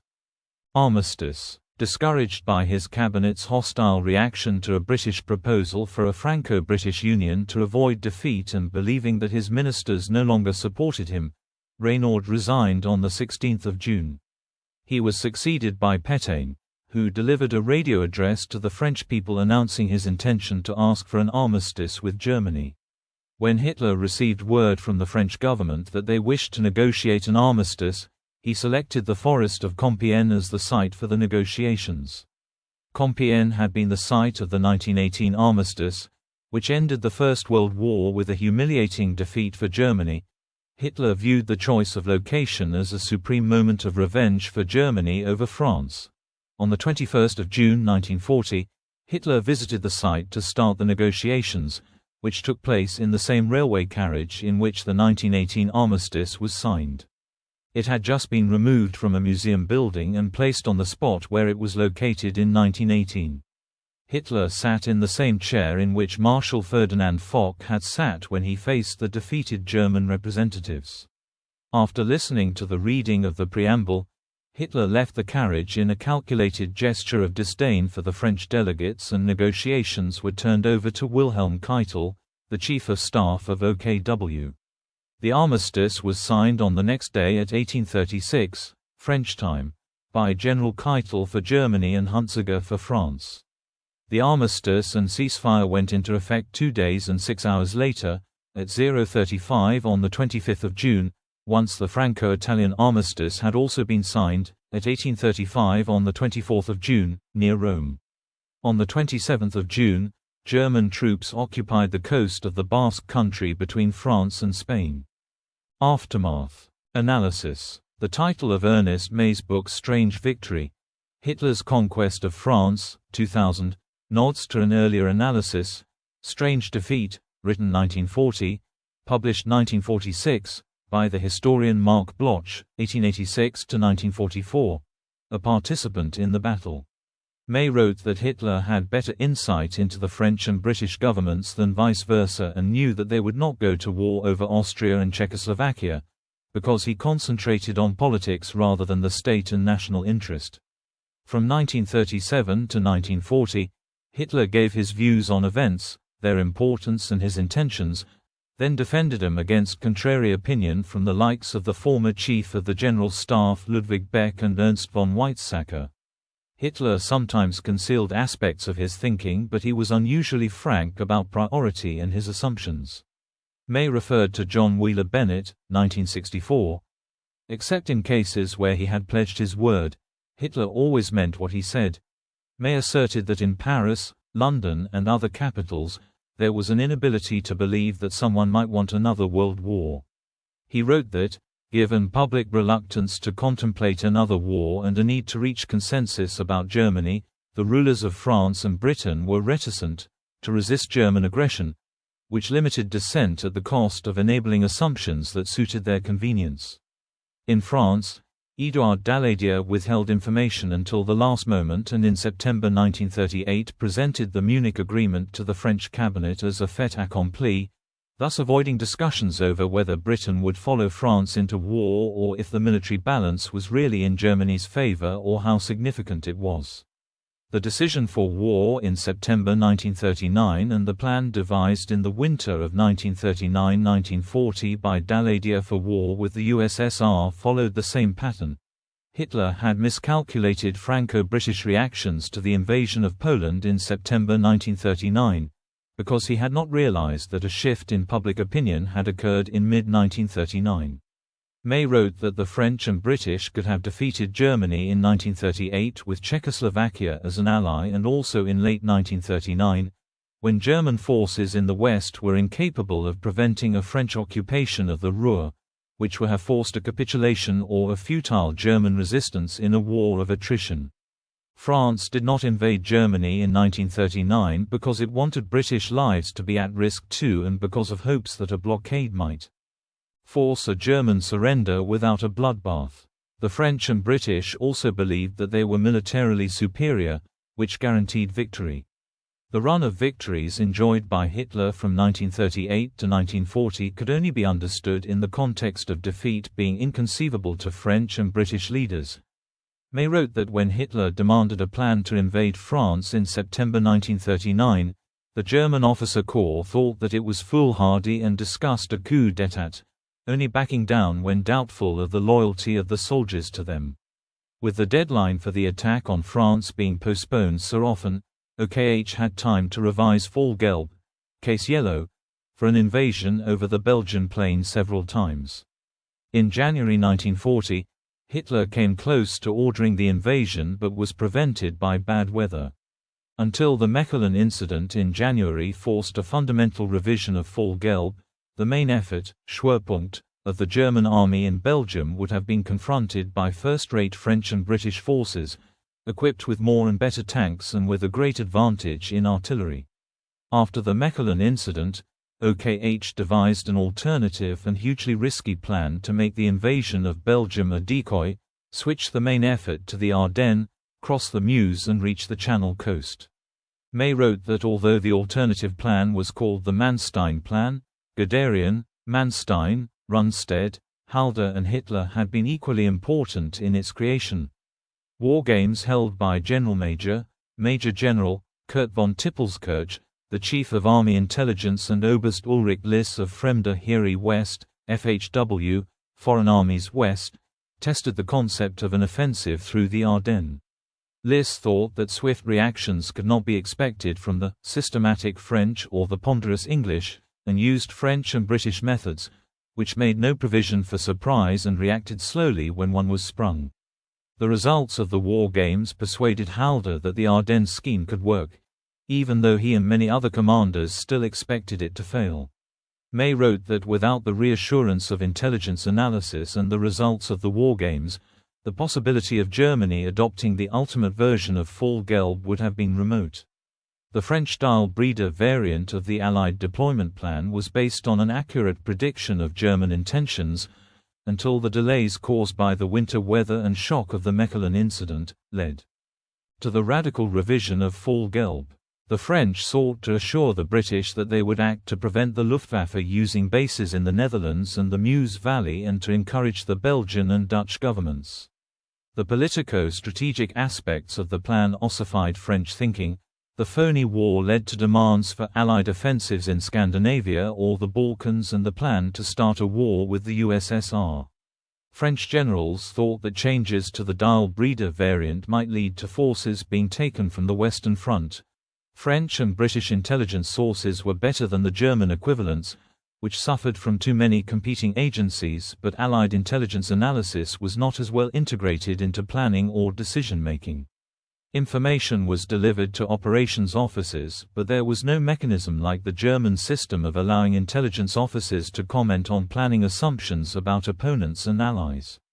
The insularity of the French and British intelligence agencies meant that had they been asked if Germany would continue with a plan to attack across the Belgian plain after the Mechelen incident, they would not have been able to point out how risky the Dyle Breda variant was. May wrote that the wartime performance of the Allied intelligence services was abysmal. Daily and weekly evaluations had no analysis of fanciful predictions about German intentions. A May 1940 report from Switzerland that the Germans would attack through the Ardennes was marked as a German spoof.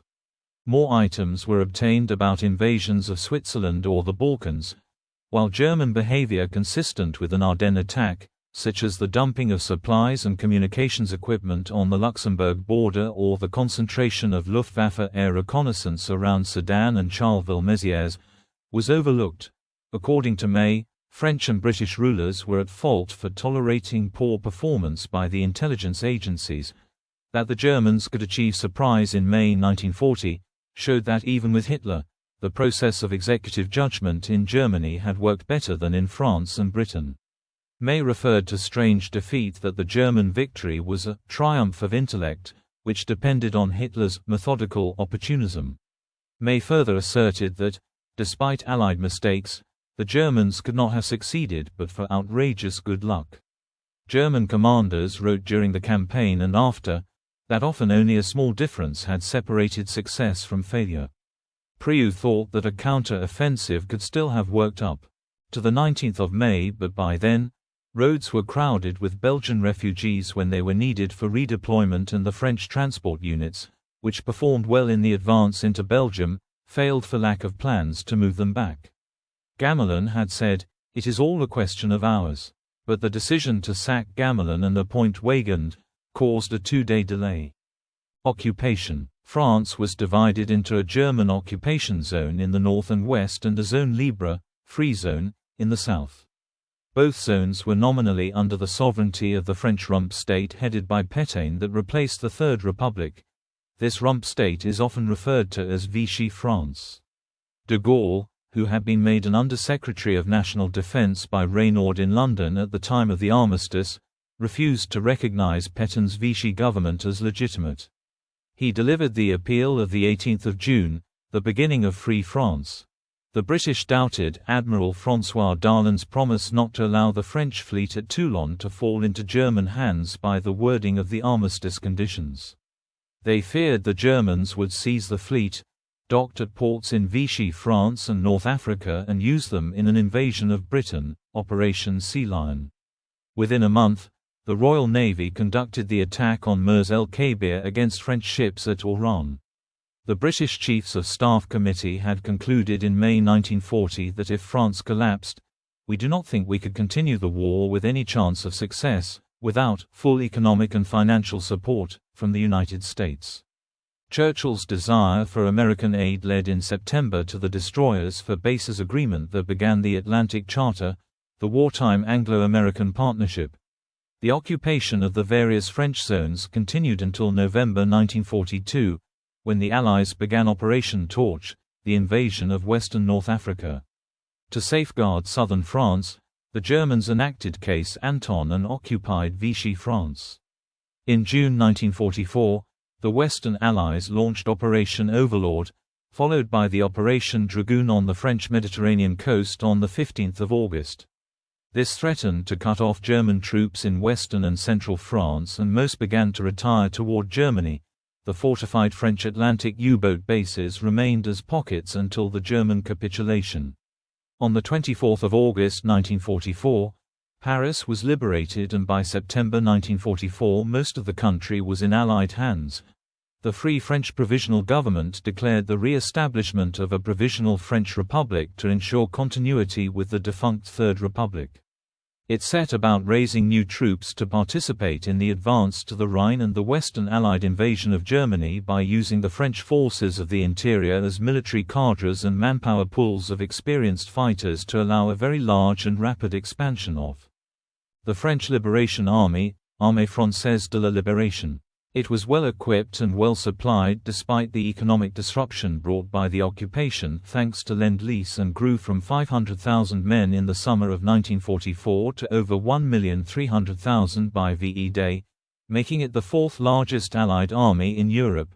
The 2E Division Blindé, 2nd Armored Division, part of the Free French forces that had participated in the Normandy campaign and had liberated Paris, went on to liberate Strasbourg on the 23rd of November 1944, fulfilling the oath of Kufra made by General Leclerc almost 4 years earlier. The unit under his command, barely above company size when it had captured the Italian fort, had grown into an armored division. The First Corps was the spearhead of the Free French First Army that had landed in Provence as a part of Operation Dragoon. Its leading unit, the 1 Division Blindé, was the first Western Allied unit to reach the Rhône, the 25th of August, the Rhine, the 19th of November, and the Danube, the 21st of April 1945. On the 22nd of April, it captured the Sigmaringen enclave in Baden-Württemberg, where the last Vichy regime exiles were hosted by the Germans in one of the ancestral castles of the Hohenzollern dynasty. By the end of the war, some 580,000 French citizens had died, 40,000 of these were killed by the Western Allied forces during the bombardments of the first 48 hours of Operation Overlord. Military deaths were 55,000 to 60,000 in 1939–40. Some 58,000 were killed in action from 1940 to 1945 fighting in the Free French forces. Some 40,000 malgré nous, against our will, citizens of the re-annexed Alsace-Lorraine province drafted into the Wehrmacht, became casualties. Civilian casualties amounted to around 150,000, 60,000 by aerial bombing, 60,000 in the resistance and 30,000 murdered by German occupation forces. Prisoners of war and deportee totals were around 1,900,000. Of these, around 240,000 died in captivity. An estimated 40,000 were prisoners of war, 100,000 racial deportees, 60,000 political prisoners and 40,000 died as slave laborers. Casualties. German casualties are hard to determine but commonly accepted figures are 27,074 killed, 111,034 wounded and 18,384 missing. German deaths may have been as high as 45,000 men, due to non-combat causes, such as death from wounds and missing who were later listed as dead. The battle cost the Luftwaffe 28% of its frontline strength. Some 1,236 to 1,428 aircraft were destroyed, 1,129 to enemy action, 299 in accidents, 323 to 488 were damaged, 225 to enemy action, 263 in accidents, making 36% of the Luftwaffe strength lost or damaged. Luftwaffe casualties amounted to 6,653 men, including 4,417 airmen. Of these 1,129 were killed and 1,930 were reported missing or captured, many of whom were liberated from French prison camps upon the French capitulation. Italian casualties amounted to 631 or 642 men killed, 2,631 wounded and 616 reported missing. A further 2,151 men suffered from frostbite during the campaign. The official Italian numbers were compiled for a report on 18 July 1940, when many of the fallen still lay under snow and it is probable that most of the Italian missing were dead. Units operating in more difficult terrain had higher ratios of missing to killed, but probably most of the missing had died. According to the French Defense Historical Service, 85,310 French military personnel were killed, including 5,400 Maghrébins, 12,000 were reported missing, 120,000 were wounded and 1,540,000 prisoners, including 67,400 Maghrébins, were taken.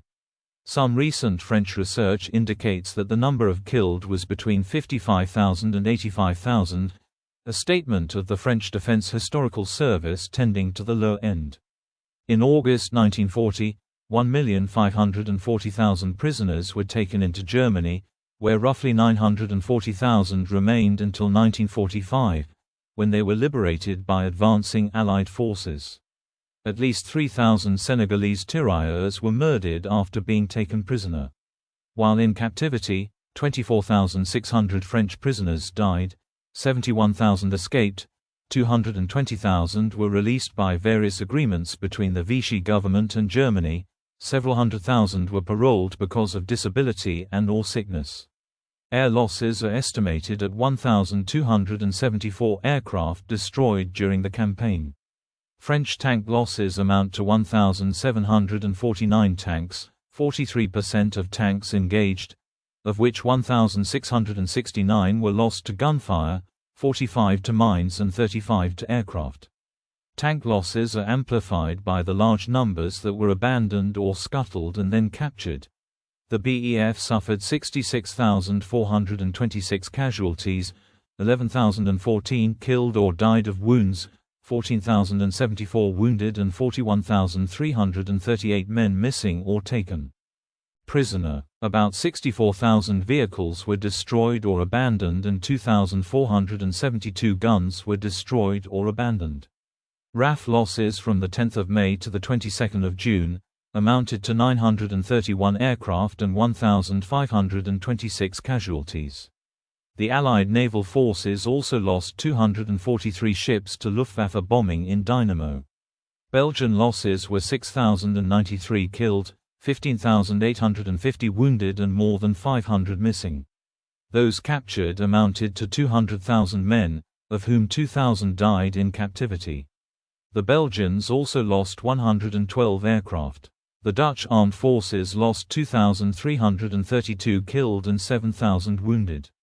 Polish losses were around 5,500 killed or wounded and 16,000 prisoners. Nearly 13,000 troops of the 2nd Infantry Division were interned in Switzerland for the duration of the war. Popular reaction in Germany. Hitler had expected 1 million Germans to die in conquering France.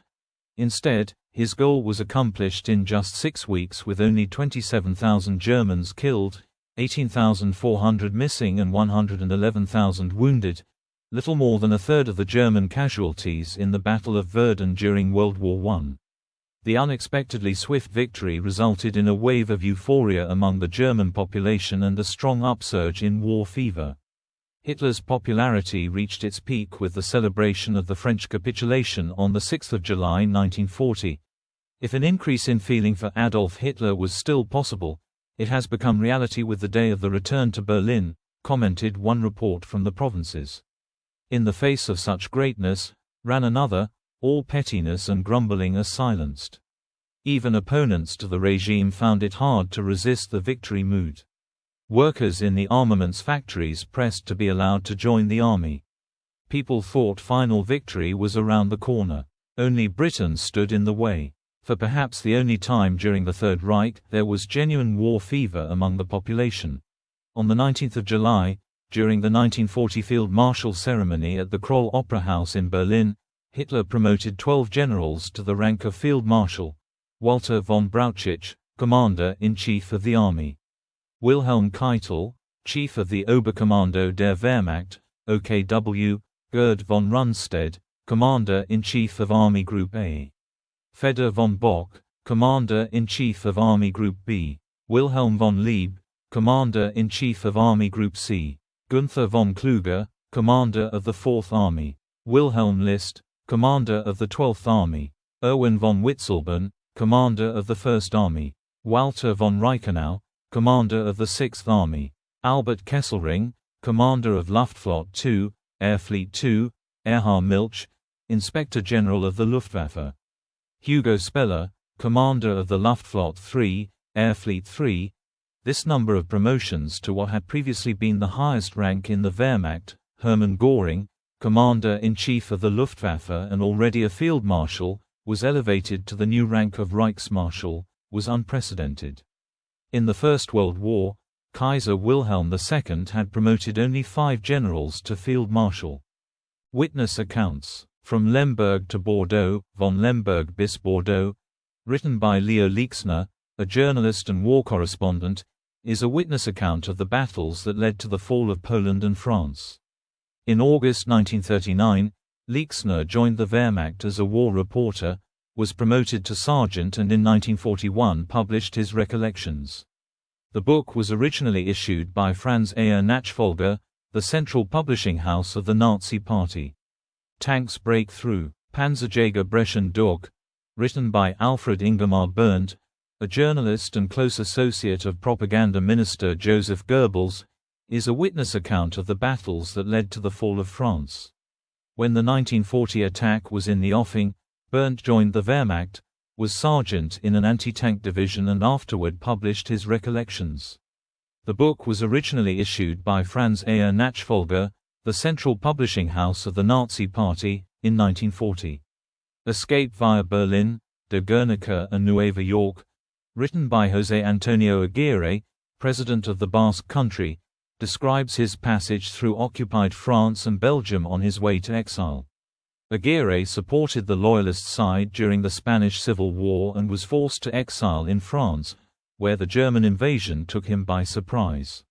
He joined the wave of refugees trying to flee France and finally managed to escape to the United States through a long journey involving disguise. Berlin Diary, published in 1941 by William L. Scher, a foreign correspondent for CBS World News Roundup in the pre-war period, gives a day-by-day account of his reporting before, during, and after the Battle of France, including conversations with military and political leaders, as well as ordinary soldiers and civilians, on both the Allied and Axis sides. Unable to continue reporting the war honestly from Berlin due to increasing German censorship, Scher returned to the United States in December 1940.